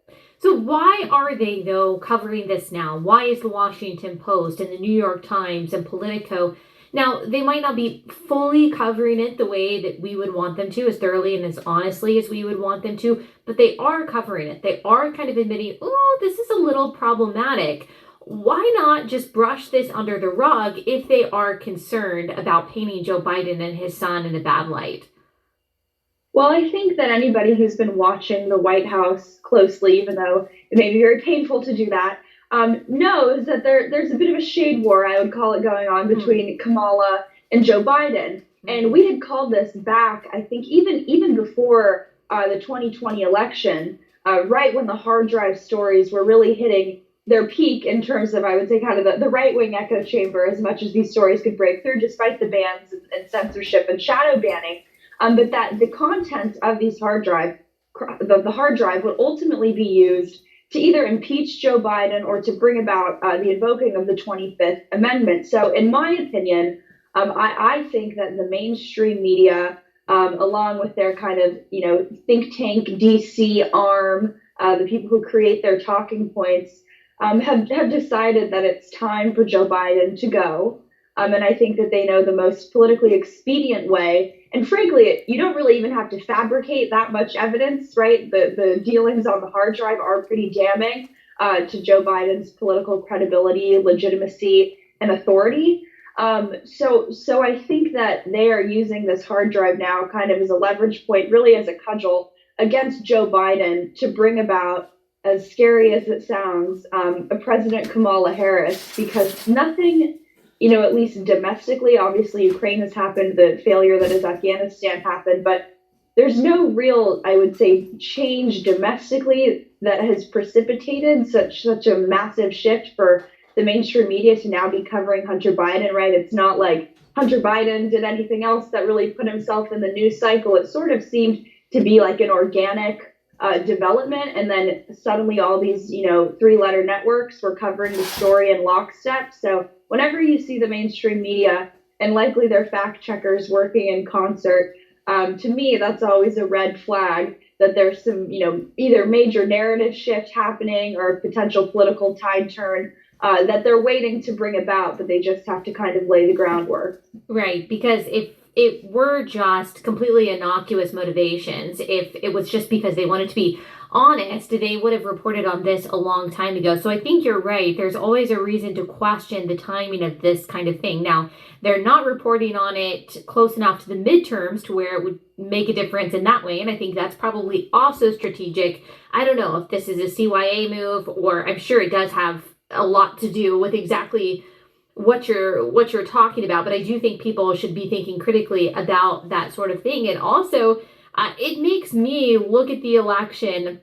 I mean, there's been a lot of questions surrounding the media and big tech's role in the results of the election, but there's been a lot that's happened over the past year that has made me question once again just how much integrity the election process had. We're not even talking about fraud and things like that. Just talking about the collusion between the Chinese Communist Party, between the people in the highest rungs of power in the United States and the mainstream media and major corporations, big tech, all working together to prevent, it seems like, and Time Magazine actually wrote about this at the time, to prevent Donald Trump from becoming president. For people who are looking at this, they're listening to this story and they're like, wow, I cannot believe that the media stopped this, that social media stopped this from coming out right before the election because they were afraid it was going to change the course of the election. People who are worried that is just going to happen again. That's going to keep happening. We can't trust the integrity of our elections just for that reason. I mean, what's your message? What's your thought behind that? Do you share that concern? Do you have any optimism that now the media is reporting honestly, that we can have reason to believe they'll operate with more integrity in the future? What are your thoughts? Well, I think it's really interesting as someone who followed the 2016 election and the fallout very closely in terms of how various media outlets really spearheaded the Russia collusion narrative, which of course the kind of key players in that were of course media outlets. And then you also had big tech, right? This story that a bunch of Russian bots got a bunch of Americans to vote for Donald Trump. Right. And of course, there was also a lot of reporting, even congressional reports, all the way up to Nancy Pelosi being the lead author on some of these, talking about the vulnerabilities that Americans' election systems had, specifically voting machines, and even kind of the loopholes and just ability for fraud to occur when it came to mail-in voting. And I think one way to look at all of that reporting was, wow, these crazy Democrats, they're just creating all these conspiracy theories. They're not real. But I think, frankly, that they sort of used all of these accusations as a playbook for what they were going to do in the 2020 election. I think you see that with the way that big tech colluded on behalf of this Hunter Biden story. I think you see it even more broadly, right, with banning Trump, banning people who support Trump for basically no reason at all. So I think it's really interesting that they kind of adopted this playbook that they accused Republicans of. It seems 24/7, 365 days a year. But of course, I think that's the best strategy, right? Accuse your enemies of what you're guilty of so that you don't look as guilty yourself. But I think that to some extent, the Democrats, by doing all that, sort of overplayed their hand. And frankly, I think they did all this, right? They exerted all this political capital, all of their influence and leverage with Silicon Valley, the mainstream media networks, And of course, naturally, there is an affinity there. But I think once they actually got power, right, we're seeing the country go to shambles, whether it's inflation, whether it's gas prices, whether it's at home, abroad, Afghanistan, China, the South China Sea, and of course, Ukraine. So I think that, during the 2020 campaign, it always seemed to be the critique that Democrats didn't really have anything to run on. They were just running on hating Trump.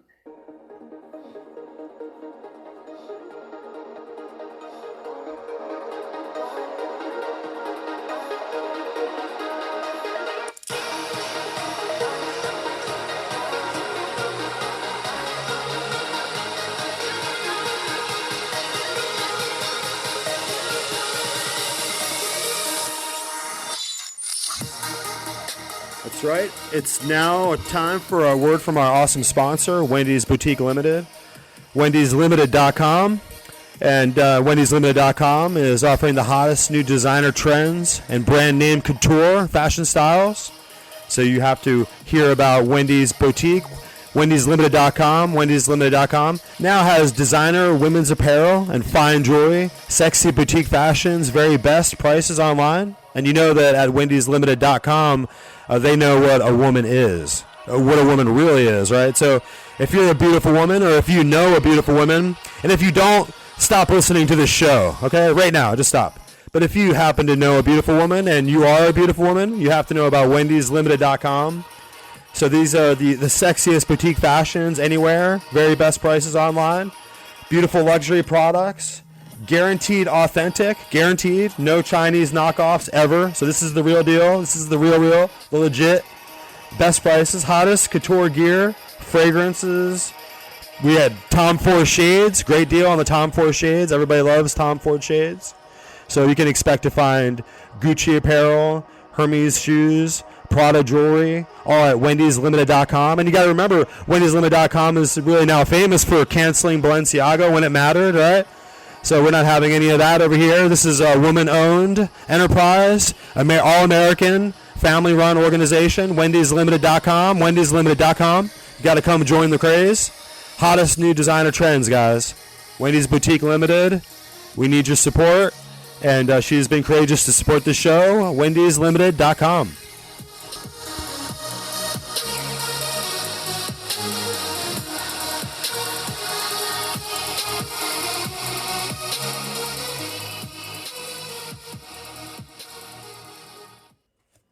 About what the Biden regime wants to do, really turn our military into not the strategic, wonderful fighting force that it should be, but something more focused on DEI and CRT and all those wonderful words that no one really knows what they actually mean. We say a lot here on the war that the supreme art of war is to subdue the enemy without fighting, of course, quoting Sun Tzu. That's one of the leading axioms that the Chinese military, the People's Liberation Army, follows. It's really crazy when their strategies play out so clearly in front of our eyes, and yet Washington, so crippled, of course, by Chinese Communist Party compromise, frankly, it's all by design, really can actually fight back against the Chinese Communist Party's forms of unconventional and unrestricted warfare. That's something this show has been calling attention to really since its inception, really since the War Room impeachment days. So joining me, there's a rare anomaly in Washington, someone who actually wants to fight back against what the Chinese Communist Party is doing. That's, of course, none other than Congressman Wesley Hunt from Texas, a good friend of the show, who really has been fighting to push back against what the Chinese Communist Party has been wanting to do with our farmland. So, Congressman, if we have you, which I think we do, if you could tell the audience about what you've been doing to push back, particularly against the CCP's incursion into American farmland. The Chinese have been plotting to take down the United States for decades, and this is just one layer of that plot. They have increased the purchase of farmland, particularly around our military bases, 1,000% in the last decade. Now, that should be absolutely terrifying to any American that's paying attention. The CCP has been spying on us for at least the last 40 years, and we know this because they are flying spy balloons over our country with impunity. They are spying on our children through TikTok. A couple of years ago, when President Trump was president, in my hometown of Houston, Texas, President Trump shut down the Chinese consulate because they were stealing our intellectual property. So here's what I say. Would the Chinese Communist Party allow Americans to enter their country and buy their farmland around their military bases? And I would say to that, absolutely not. So why would we allow them to do that to us? It is time for us to get serious about securing our border, securing our nation, securing our farmland, because again, food security is national security, which turns into international security, and we can no longer usurp our power to the Chinese Communist Party. Seems like one of these common sense issues. I'd also argue that establishing a select committee on Chinese Communist Party infiltration would also be an issue that would enjoy really universal bipartisan support. But of course, dozens, I think over 5 dozen Democrats voted against establishing that committee. I'd argue those should be the first people we should be investigating, but I'll digress on that point. But I'm just curious if you could sort of drill down, because there's a lot of talk about food security being national security and how I think that sort of issue has become an interesting, I would argue, theater of war that both the Chinese Communist Party, but also some of their globalist counterparts in the World Economic Forum, people who sort of want to push that area of really food and farming to push a certain social agenda. So when it comes specifically to the CCP and their intentions behind buying American farmland, is it twofold? Do you think it has to do with threatening America's food security? And do you also think that it has to do with actually wanting to be able to spy on military bases that are proximal to the plots of land that they're purchasing? Yeah, the simple answer to that is yes. If we are a sovereign nation that has sovereign borders, you could imagine the importance of being able to feed our own population and also being able to import and export goods, especially in the form of food. And if the Chinese Communist Party can control that in our country, then they could begin to control our economy even more so than they already do. Apparently, right now they're at about 400,000 acres that they own in our country. Now, they're trying to double that number over the course of the next few years. What I'm saying is we have got to stop that and stop that as soon as possible. But you're right, this should be a bipartisan issue, and unfortunately, it's not. I've been told that by 2035, we could be at war with China. And what I would love to do is do everything in our power to prevent that. But the way to prevent that is to lead from a position of strength. Right now, China does not fear us. They're looking at the weakest president that we have had since Jimmy Carter, and they are like sharks with chum in the water. And they are looking for every single opportunity to usurp our power for the future. Again, as I said earlier, these people think in terms of dynasties. We think in terms of every 4-year increments. And so when there's an opportunity where they could sense weakness in our system, that's when they seize on this. That's when Vladimir Putin seizes on this. That's when Xi Jinping seizes on this. This is when Iran pushes to have yet another nuclear weapon. We are seeing this precipitate throughout the entire world, and that's because the Biden administration's weak policies. China is just the tip of the iceberg. We have got to take control of our sovereign nation. We've got to take control over our land and our own country. We cannot allow our food security and our international security to be controlled by the hands of the CCP. And that's why I am fighting tirelessly in the halls of Congress to ensure that we do just that. I'm a military guy by trade. I'm a West Point graduate by trade. And I'm here to tell you that if we don't fight back against some of these very fundamental issues, like the sovereignty of our own nation, then we're not going to have a nation in the future to come home to. Well, thank you for your service, Congressman. And I think it's very easy to make the case that we frankly are at war with China currently. It just hasn't turned kinetic yet. I think by 2035, right, it's easy to sort of make the case that they've already infiltrated us really to a point beyond comprehension and beyond belief. But when it comes to pushing back, obviously, I'm sure you're working on sponsoring or drafting legislation to push back against this. I know we've seen similar legislative efforts come out of some state houses, certain governors pushing similar legislation. But before you sort of drill down on what exactly you're doing on the Hill to really codify this sentiment into legislation, I'm just curious, what sort of pushback have you been seeing all the way up from the Biden White House, all the way down to their lackeys on Capitol Hill? In other words, it should be a bipartisan issue, but is there sort of a part or a component or a cohort of, frankly, both parties, Democrats and Republicans, who have been so compromised by the Chinese Communist Party or bought into the narrative that they're more of an ally or a competitor as opposed to an existential threat, who just can't support this issue. What is sort of the sentiments on the Hill about this issue? I want you to look no further than the handling of the southern border by the Biden administration. Now, one thing that we do know is that we've seen enough fentanyl pour into this country to kill every single American 6 times. Where is fentanyl made? In China. And who is buying the fentanyl? The cartel. And then who is funneling it into our country to kill our fellow Americans? The cartels through China. And the Chinese Communist Party knows exactly what they are doing. And we have a Biden administration that's complicit in all of this. We've seen 6.3 million people enter our country illegally. I just gave you the fentanyl number, and we don't even control our own borders because we've given that control to the cartel. So what does that tell you about an administration that doesn't want to protect our sovereign border? I was in a hearing today, and I was talking about how we are allowing migrants to live in very plush tents in New York City, and that's the original carrot that people want to get to this country because they know they're going to be treated better than even everyday Americans. So when you have an administration that's willing to be complicit in plots like this, there's no wonder why the Chinese Communist Party believes that they can buy hundreds of thousands of farmland around our military bases with impunity. And let me tell you something. That's not coming from the Republican Party. That is coming strictly from the Democrat Party. You are correct. This should not be a partisan issue. This should be an America First issue, meaning that we put our priorities first. The American taxpayer, the safety of the American should always be first. And this is an administration that doesn't want to see that. In fact, they are putting us last. Well, when you say the words Biden and complicit, I think the number one issue that comes to mind is, of course, the southern border.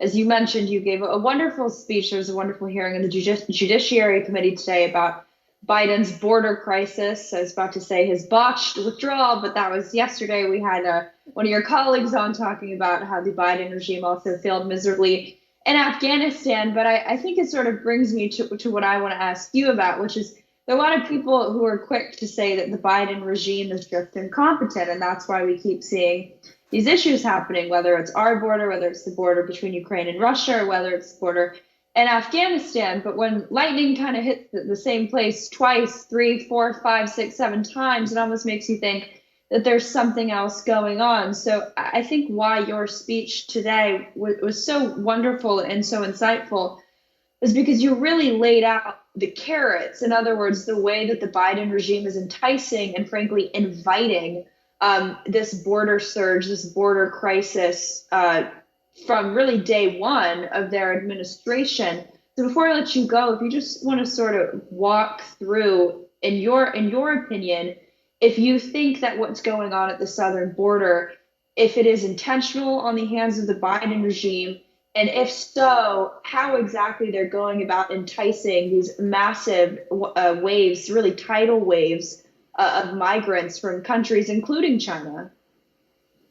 This morning, I heard the story of a mother that lost her daughter. She was strangled to death by a gang member that came across the border and murdered her daughter. And it was an absolutely terrifying thing. And being the father of 2 little girls, I can't imagine how Miss Nobles feels. And my heart certainly goes out to her and her family because we, as a federal government, failed them.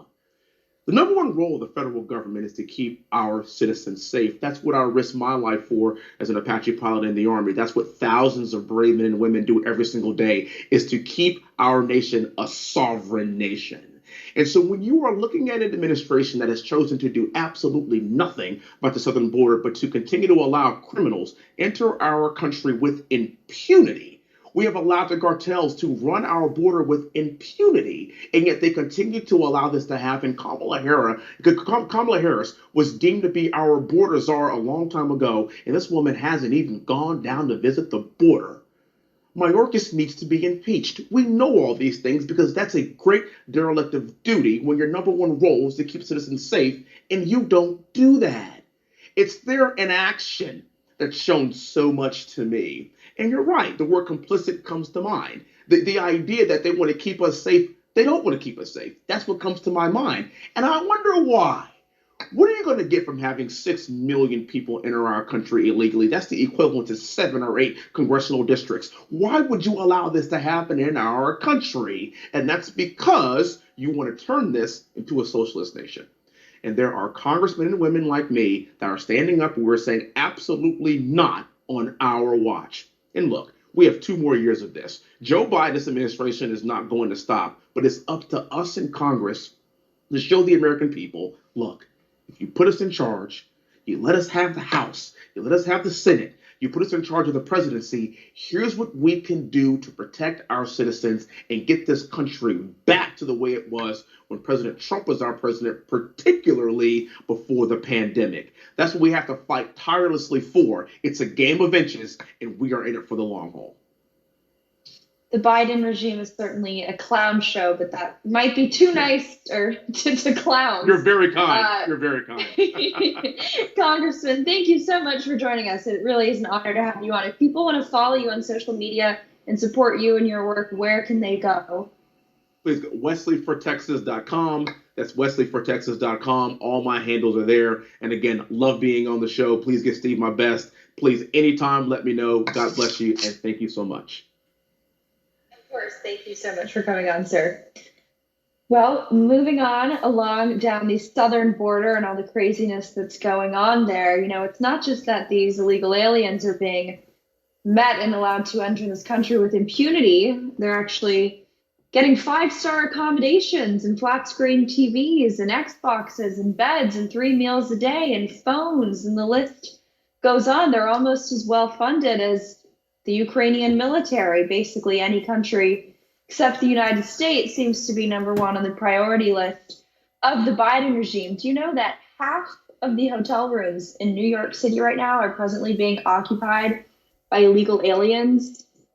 I can't even fathom these numbers. It's so crazy. But joining me to discuss this and really drill down into the details, not just the scare tactics, as I'm sure the Democrats would say, is Wade Miller from the wonderful and one of my personal favorites, the Center for Renewing America. Seems like War Room likes to have a lot of you guys on because you guys do such great work. But I'd love to get your thoughts. I saw this story come across, actually my Twitter feed, because you guys tweeted it out. But the Biden regime is basically, they're always playing into the hands of the cartels and human traffickers and human smugglers. But actually, from a legislative point of view, they are now ending DNA testing of migrant children at the border, which is really the key way to stop human trafficking by the cartels. They're now enacting that policy amidst the end of Title 42 to make the border get even crazier, if that was even possible. That's right, and thanks for having me on. So when a pilot program was run on this testing procedure, they detected that upwards of 19% of children were with adults who they didn't belong to, or at least were not genetically related to them. Now, even if we're very conservative here and say half of those were from non-biological parents and legal guardians, that's still a huge number of children that are being trafficked into this country. And so by getting rid of this pilot program, you're essentially signaling to the cartels that it's open season on child trafficking. And let's be clear here. The Biden administration is doing this on purpose. They are purposely taking away an enforcement tool from agents on the ground, on the border, because this is the result they want. They want everything that is happening on the border right now is because the Biden administration is either okay with it or actively wants it. No, I think the intentionality point is key, because when, we step back and say, oh my God, I can't believe the Biden regime is doing this. That's not the correct response, because they've been planning and plotting this for an extremely long time. I'd argue it goes back decades. But when it comes to the motivations for why they're doing this, I think it's a given that it's all intentional. You guys obviously do a lot of work in drilling down into the semantics, the details of really the why and the how. But what is the ultimate push? I remember I used to read, it seemed like a lot of the reasons that they were pushing for mass migration had to do with solidifying a Democratic electorate. They loved the free votes. But it seems like there's something sort of more sinister. I think there's more of a nuanced interpretation into why they're inviting this, like I said, tidal wave of illegal immigrants. It seems like it's part of a larger plot to really destroy the fabric of America and American culture by, like I said, a large scale invasion of military age, predominantly, young men. But from your perspective and the wonderful work that you have done at the Center for Renewing America, why do you think the Biden regime is so boldly in support of open borders? Sure. So there's a lot of different motivations here, but if you want to really drill into some of the underlying ideologies at play here, it can go back, decades, if not generations. If you look at the open society work that has really animated a lot of what the left has done as they've moved through to, capture institutions in the United States, it's really been aimed at the idea of, having a strong national unity and being patriotic. And so I think if they've wanted to destroy that for a long time. That's very clear also from the Frankfurt School of academic, lineage there, where they tried to institute neo-Marxist ideology throughout America because they understood that they couldn't take down the United States and our culture through a class-based fight. So they wanted to go with an identity-based neo-Marxist perspective. And so those two contributed heavily to what we're seeing now, which is where the left buys into a lot of this idea of multiculturalism. But it's not just multiculturalism in the nicest sense that you could possibly define it. It's methodical in that it's meant to really supplant and destroy the underlying culture. Under a just and righteous immigration system, you can have people come here, but they go through a process. One, they come here for the right reasons. Two, it needs to be for the betterment of the United States, as your previous caller or person mentioned, that everything that we do needs to be about America first. Our tax dollars need to be made to prioritize us as Americans and taxpayers and those who live here legally. So we can have people come here if it's in the best interest of the United States, if they believe in the ideals. But the left doesn't want that. They want people to come here. They're not going through naturalization processes. They're not taking courses on what it means to be America. They're going into schools that are then teaching them to hate America and that America is evil. This is intentional, and I can't speak absolutely for every single Democrat, on the planet, but certainly a huge proportion of the elitist, liberal, progressive Democrat coalition here, that's their underlying motivation. They want to destroy American culture by bringing anyone on the planet here in large numbers with their own cultures to supplant ours. And it's not a race thing. It's not a faith thing. It's not a sex-based thing.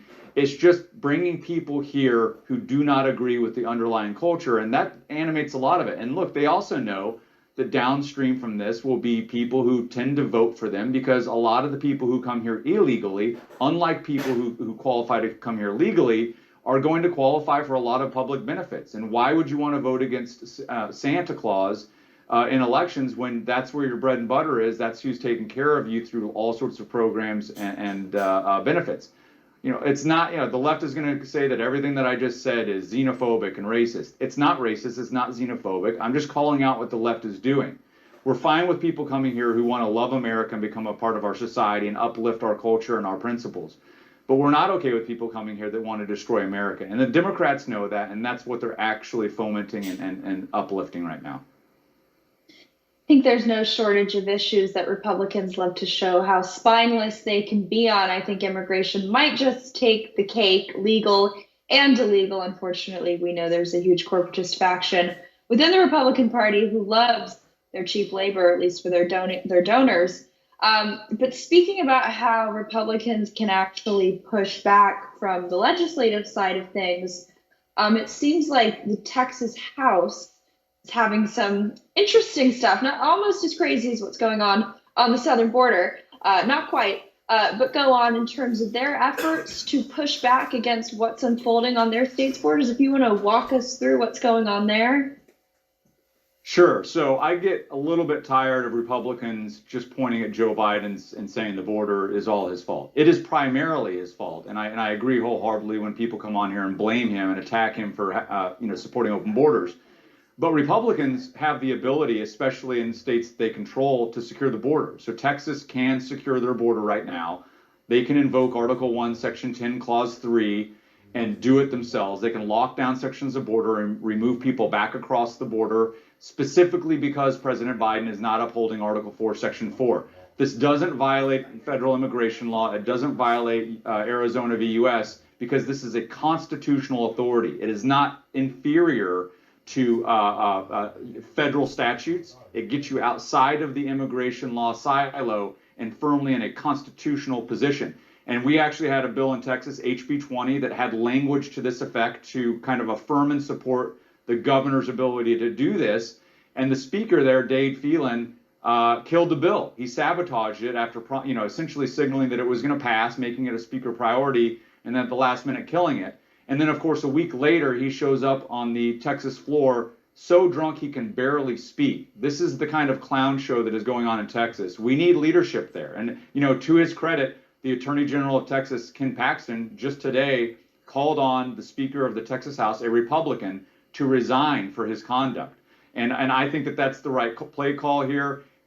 We need people in Texas who will lead and will actively support Governor Abbott should he choose to use this constitutional power, and he should, and then therefore move forward, stop the invasion, and show D.C. how it can be done. Right now, we're getting kind of milk-warm responses, a couple of spots here on the border done, a couple of spots here, down, another section of the border. We need large sections of the border locked down. We need people, when they come across illegally, turned right back around, put right back across the river, and instructed to go to a legal port of entry. Now, look, if the feds may decide to process them there, and we can take a look at responses as it may. And I know that the U.S. House, the congressional delegation, just passed a bill that would firm up a lot of the federal immigration and border security statutes. But states can do this. They can secure their borders. They have this constitutional power. The courts have already kind of signaled that these are non-justiciable issues. So if the state of Texas were to do this, the courts would likely, if they're relying on precedent, say that this is a political question. We don't get to define how this is used. This is up to the states, and we'll let voters decide. Governor Abbott can do this. He can do it tomorrow. The Texas House and the Texas Senate, led by Lieutenant Governor Dan Patrick on the Senate side, and the Attorney General, Ken Paxton, should all affirm this, and they should call on Governor Abbott to do it today. Wade, thank you so much for joining us. If people want to stay up to date with what you're working on and what the center's doing, where can they find you guys? Sure. So we're on all of the social media platforms, True Social, Twitter. Our website is americarenewing.com. That's americarenewing.com. And you can find me on Twitter at WadeMiller_USMC. Thank you so much, Wade. Thanks for having me on. Of course, the Center for Renewing America truly does fantastic work. But speaking of two more gentlemen who do fantastic work, we're going to be having Mike Davis and Joe Kent, of course, regulars and stars of the show, joining us after the break. But until we go to the break, I just want to let you know about a story I broke not too long ago on warroom.org that might just make your head blow up. Believe it or not, less than 4 weeks before Title 42 was set to expire here in the United States, when the U.S. Border Patrol needed really all hands, all arms, all everything on deck, and Biden said, well, I can't do anything. Title 42 is going to expire. Do you know what his administration was doing? His regime? They were giving millions of taxpayer dollars to the Ukraine Border Patrol, the Ukraine State Border Services. Like I said, less than 4 weeks before Title 42 was set to expire here. It's not just intentional what they're doing. They're laughing at you because they think they can get away with it. But they can't. Because of you guys. We'll be right back. I started off this show quoting Sun Tzu, saying that the supreme art of war is to subdue the enemy without fighting. Now, usually when I say that, it's in the context of the Chinese Communist Party and their vast influence and infiltration efforts here in the United States. But that statement, that axiom, might just be applicable, frankly, to enemies within the Biden regime and what they want to do with America's military. Joining me to discuss some rather preposterous plans that really can't be explained by any logical angle of attack is Joe Kent, a dear friend of the show. Thank you for joining us, Joe. So if I get this correctly, and I read a lot of crazy stories, but this might take the cake for today. Well, the Biden regime wants to fund every woke CRT, DEI, it's hard to keep track of all the acronyms, initiative in the military and abroad that they can find. It seems like they quite literally want to defund the military, our actual fighting forces. Can you walk us through what they want to do? Yeah, I saw this story today from Defense One that talked about how they want to reduce the money spent on our special operations forces by somewhere between 10 to 30%, which is absolutely ridiculous because our special operations forces, Green Berets, Navy SEALs, psychological operations, intelligence specialists, they've been at the tip of the spear of not just the global war on terror, but basically everything that's happening abroad. And they're a very small force in comparison to the rest of the conventional military. And look, at the end of the day, our military has the money to fund drag queen story hour on our military bases. They have the money to finance a literal drag queen as the spokesperson for the Navy, but they're going to go after our combat capability. Again, this isn't just the Biden regime blundering through, some other disaster. This is very, very deliberate that they're going after the special operations forces. I'd like to call people's attention to the fact that the special operations forces, it's the first command that actually got a diversity, equity, and inclusion commissar put in right when the Biden regime first took power to start targeting and demoralizing our warfighters specifically.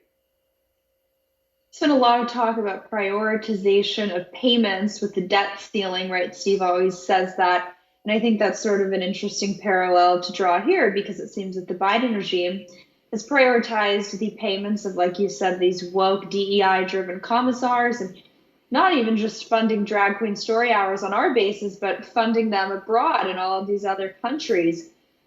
I'm just curious, you laid out in this tweet what you would do, how to push back, and I agree, as I think a lot of the war room policy would. But what do you think in terms of the military's and their strategic objectives, what they should be prioritizing in terms of funding, obviously amidst this whole discussion with the debt ceiling? When we're looking for corners to cut and places to limit and trim spending, I don't necessarily know if the special operations forces should be where we start. Maybe the Biden regime would beg to differ. And then again, their priority seems to be destroying America from within, so that makes sense. But in your opinion, how would you counter this if there is some funding that needs to be cut? What should be the path of the Biden regime in a perfect America first world that they should take? Yeah, especially when we're talking about defense funding, I think the great place to start is foreign aid. I mean, in the last fiscal year, we gave $55 billion in foreign aid to countries, many of which, quite frankly, hate us. But then there's also the $170 billion, which is just an estimate. The numbers seem to change all the time. $170 billion that we've given to this war in Ukraine, which is a strategic disaster, as we talk about quite frequently here on the War Room. But this idea that we're running out of money, it's absolutely absurd. I mean, you guys hit it all the time. We have plenty of cash coming in. We have enough money for the essential things. For Biden to go and say, well, now, if you guys want to mess with the budget, we have plenty of money for all these foreign adventures abroad, but we're going to need to cut our special operations forces. So we're going to stay spread thin throughout the world, providing aid to all these different countries, but we're going to shortchange our war fighters. Unless you are trying to deliberately destroy our country and our readiness, there's no better way to do it. So I really think you just start with foreign aid at the beginning of all these discussions. We give so much money to all these different countries. I was looking at Bernie Sanders and Elizabeth Warren talking about how the Republicans won't touch defense spending, but we still don't have Medicare for everybody. Look, hey, all the money that these guys want for these great progressive projects, it all got sent overseas to Ukraine. I mean, can you just imagine what would happen if our political elite in Washington, D.C., if their starting premise was to put the American people first with the nearly $5 trillion we take in every year in taxes? It's absolutely ridiculous. The American people should just be outraged at the games that are being played right now. And the fact that our ruling class talks to us like we're a bunch of idiots, like we don't know what's going on right now. I want to drill down on the deliberate nature of this, because I think that's sort of really the running thread, the shared theme, whether it's immigration, Ukraine, the military, any of the policies that we see the Biden regime pushing. But specifically when it comes to the military and you try to make sense of what's going on in Ukraine, I'm a hardcore student of Sun Tzu. I've read so much of his work, obviously, because the Chinese Communist Party abides by it, and it's important to, of course, know thy enemy. But nowhere in any of his writings is there anything about if you want to strengthen your country, you should give trillions of dollars to a Eastern European country to help them fight a war that they can't win. By the way, the country is also notoriously rife with money laundering and corruption. And even if they do win, it doesn't actually impact us. I've never heard that strategy play out well for anyone. But you obviously have amazing geopolitical understandings, the nuances. You are on the ground. You get this issue, and I think your viewpoint, your vantage point aligns with that of Steve's, my own, the War Room Poxy. Before I let you go, since it's been some time, I think, since you've been on the show, how do you make sense of what's going on in Ukraine? What's your theory of the case in terms of Joe Biden and his cronies prioritizing Ukraine over really any issue, any American? I mean, first and foremost, look, they're putting other countries first. And I think that's what everyone should be outraged. You don't need to have a deep understanding of the world, international relations, to understand that our border is wide open. We have fentanyl killing thousands of Americans every year. And we've prioritized this conflict that is thousands of miles away. On a much bigger scale, look, this is the elites. This is the party of Davos, the permanent ruling class in Washington, D.C. They need this war in order to not just fund the military industrial complex, not just to run their money laundering, which is, very profitable for them, but also really they need Russia to be the bad boogeyman. They throw this military at, that they prop NATO up, they continue to expand in NATO, because this allows them to distract from the main enemy, which is the Chinese Communist Party. Because if you get at the heart of the Chinese Communist Party, you have to go after Wall Street. You have to go after how compromised our elite are. So it's much better for us to remain distracted with Russia. And don't get me wrong, Putin's a bad guy, but Russia is just not that big of a threat. But in doing this with this horrible strategy, especially throwing the sanctions package at Russia that we did, we've really just played right into the Chinese Communist Party's hands. We've combined this economy. You guys cover it every day, the economies of Russia and China. And now we have OPEC joining in league with the Chinese Communist Party, consolidating the BRICS against us, really to take down our status as a prime reserve currency holder. So I think the Biden regime is driving us absolutely off the cliff right now. And these people have already shown us that they will stop at nothing to continue this war. I mean, we think we have 50,000 dead just in Bakhmut alone of Ukrainians.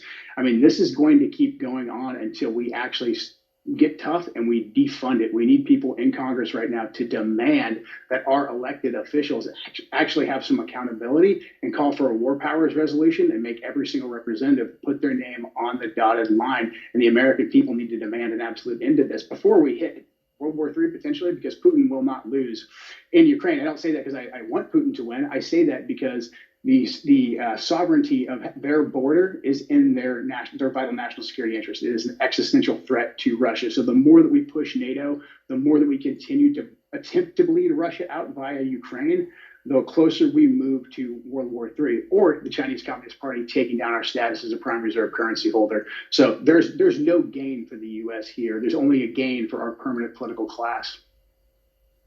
Certainly easy for the Biden regime to play into the hands of the Chinese Communist Party when that's the same hand that's funding Hunter Biden. I know the old saying goes, don't bite the hand that feeds you. Joe, thank you so much for joining us. If people want to stay up to date with what you're working on and how things are going on your side of the country, where can people follow you and support you?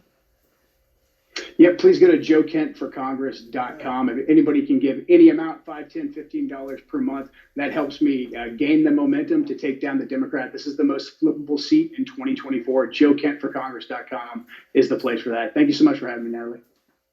Thank you so much for joining us, Joe. Best of luck. I'm sure we will see you soon. Thank you. Take care. Awesome. Well, speaking of taking Democrats down, that's what the FBI should be doing when you have evidence of foreign collusion and bribery and private email servers. But I guess if you have a Democrat after your name, or if you're part of the establishment Republican class, you don't get that same treatment. You actually get the FBI to serve as your own personal Praetorian Guard. Seems nice. This show knows a little bit about political persecution and the weaponized federal government at the hands of the FBI and DOJ. Hillary Clinton knows nothing about that. You guys probably saw today on Twitter. She was worried that Florida has now become a state that is not nice to multi-million-dollar corporations.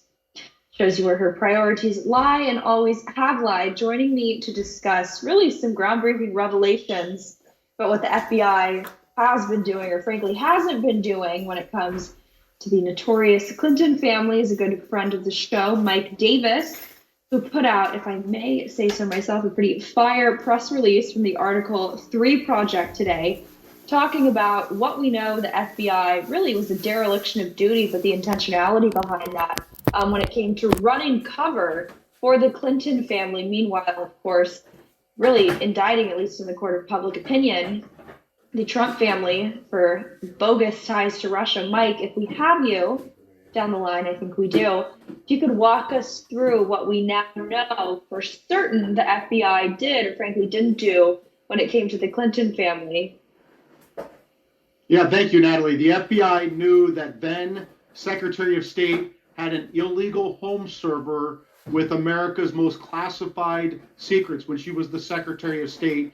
The FBI also knew that this was almost certainly hacked by America's worst enemies. The FBI also knew that this home server contained damning evidence of the Clinton Foundation's illegal pay-for-play bribery scheme with foreign governments. And the FBI also knew that Hillary Clinton obstructed justice when she destroyed this home server in the face of a congressional subpoena.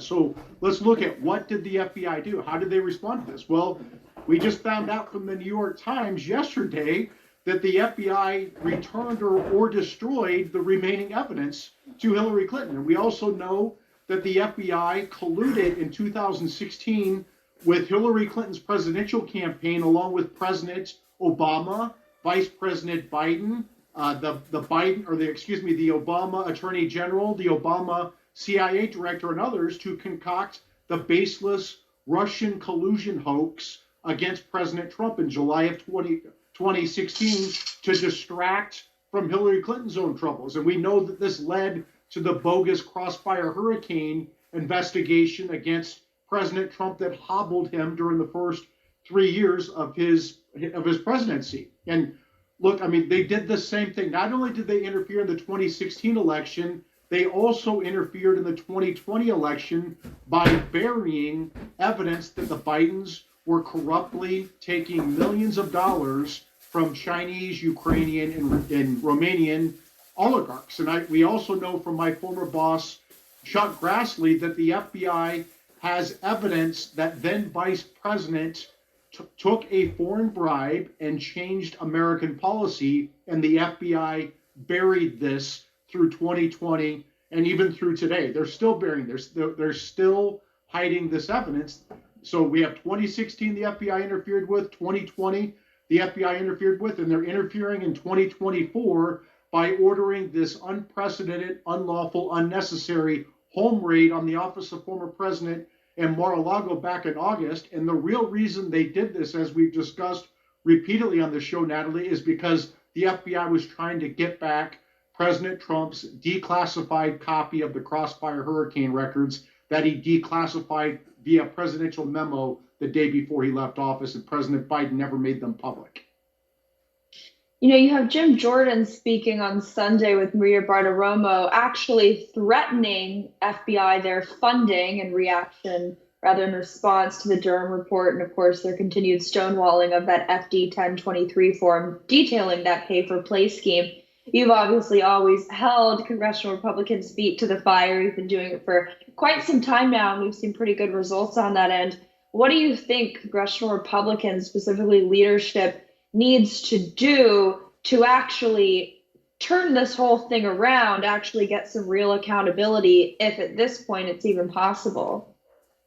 Well, I mean, as you know, Natalie, I've been a vocal critic for a long time of Speaker McCarthy and House Judiciary Committee Jim Jordan on the big tech fight, but I have become a convert and supporters of them in these recent oversight fights, particularly with Jim Jordan showing some backbone and going after Alvin Bragg up in New York for Alvin Bragg's bogus indictment of President Trump. So what I would say that Comer and Jordan and McCarthy need to do is they need to issue subpoenas for every single bad actor involved. For James Comey, the former FBI director, for Andrew McCabe, the former FBI deputy director, Peter Strzok, the former FBI senior intel official, Obama, Biden, the AG, all these people who were involved with this need to get subpoenas. They need to issue subpoenas for documents. They need to issue subpoenas for depositions.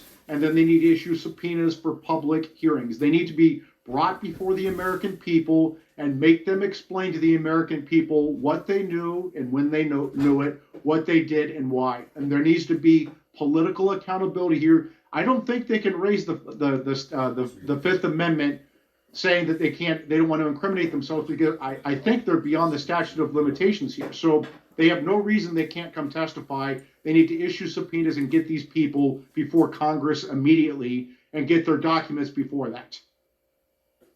Specifically on the FD 1023 form, right? This is again the whistleblower document that details the pay for play scheme. It seems like the FBI is refusing to give that over. I think we now have a second whistleblower coming from the IRS who's fearful of retaliation from the Biden regime for doing what they should do, blowing the whistle about how the DOJ is running cover for Hunter Biden. You, of course, had Comer saying that basically 90% of their whistleblowers are either in jail, caught in court proceedings, or missing in some cases. It really seems like the Praetorian Guard is, out in full force, in full effect.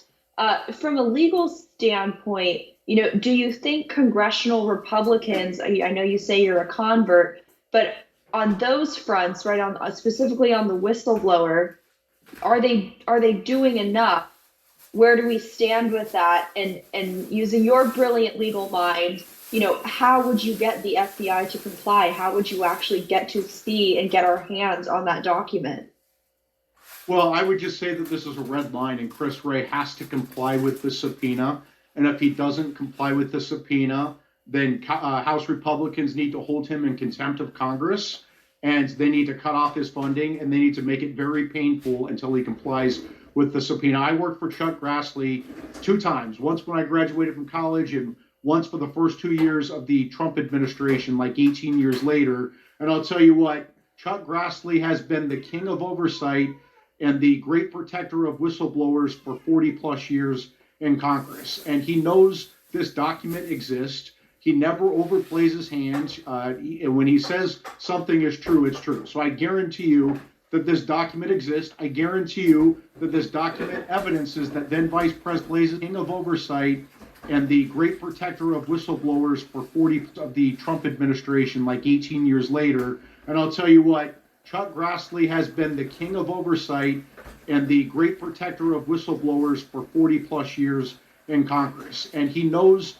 this document exists. He never overplays his hands. And when he says something is true, it's true. So I guarantee you that this document exists. I guarantee you that this document evidences that then Vice President Joe Biden took a foreign bribe. And I guarantee you that this document shows that then Vice President Joe Biden changed American policy based upon that foreign bribe. If that's true, there is no chance that President Biden can stay in office. Even Democrats would have to agree with that. If a former vice president is willing to sell out his country for his personal gain, what would a president do? Right? We've seen with the Bidens that they have sent millions and millions of dollars to every scumbag Biden and their family, except for the 4-year-old granddaughter that they don't claim. But every other scumbag Biden gets money. There is no question that President Biden is compromised, and I don't see how he finishes out his term. Mike, thank you so much for joining us. If people want to stay tuned with what you're working on, I know Boris likes to come in hot on Instagram, but you certainly come in hot on Twitter all day. Where can people follow you and stay up to date with what you're working on? Thank you, Natalie. It's at Article 3 Project, at Article number 3 Project on Getter Twitter Truth. My personal is at MRDDMIA, MRDDMIA Twitter, Getter Truth. And if you want to donate, go to article3project.org, article number 3project.org. Thank you. Thank you so much for joining us, Mike.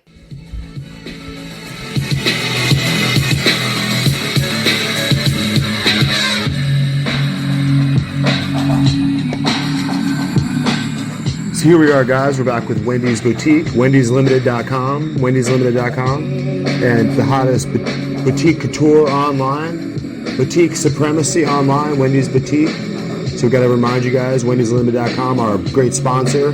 Please go and support her and support all the hardworking folks over there that are trying to bring you the best fashion design and designer brand name labels anywhere. So we just have to remind you that wendyslimited.com is where you need to go.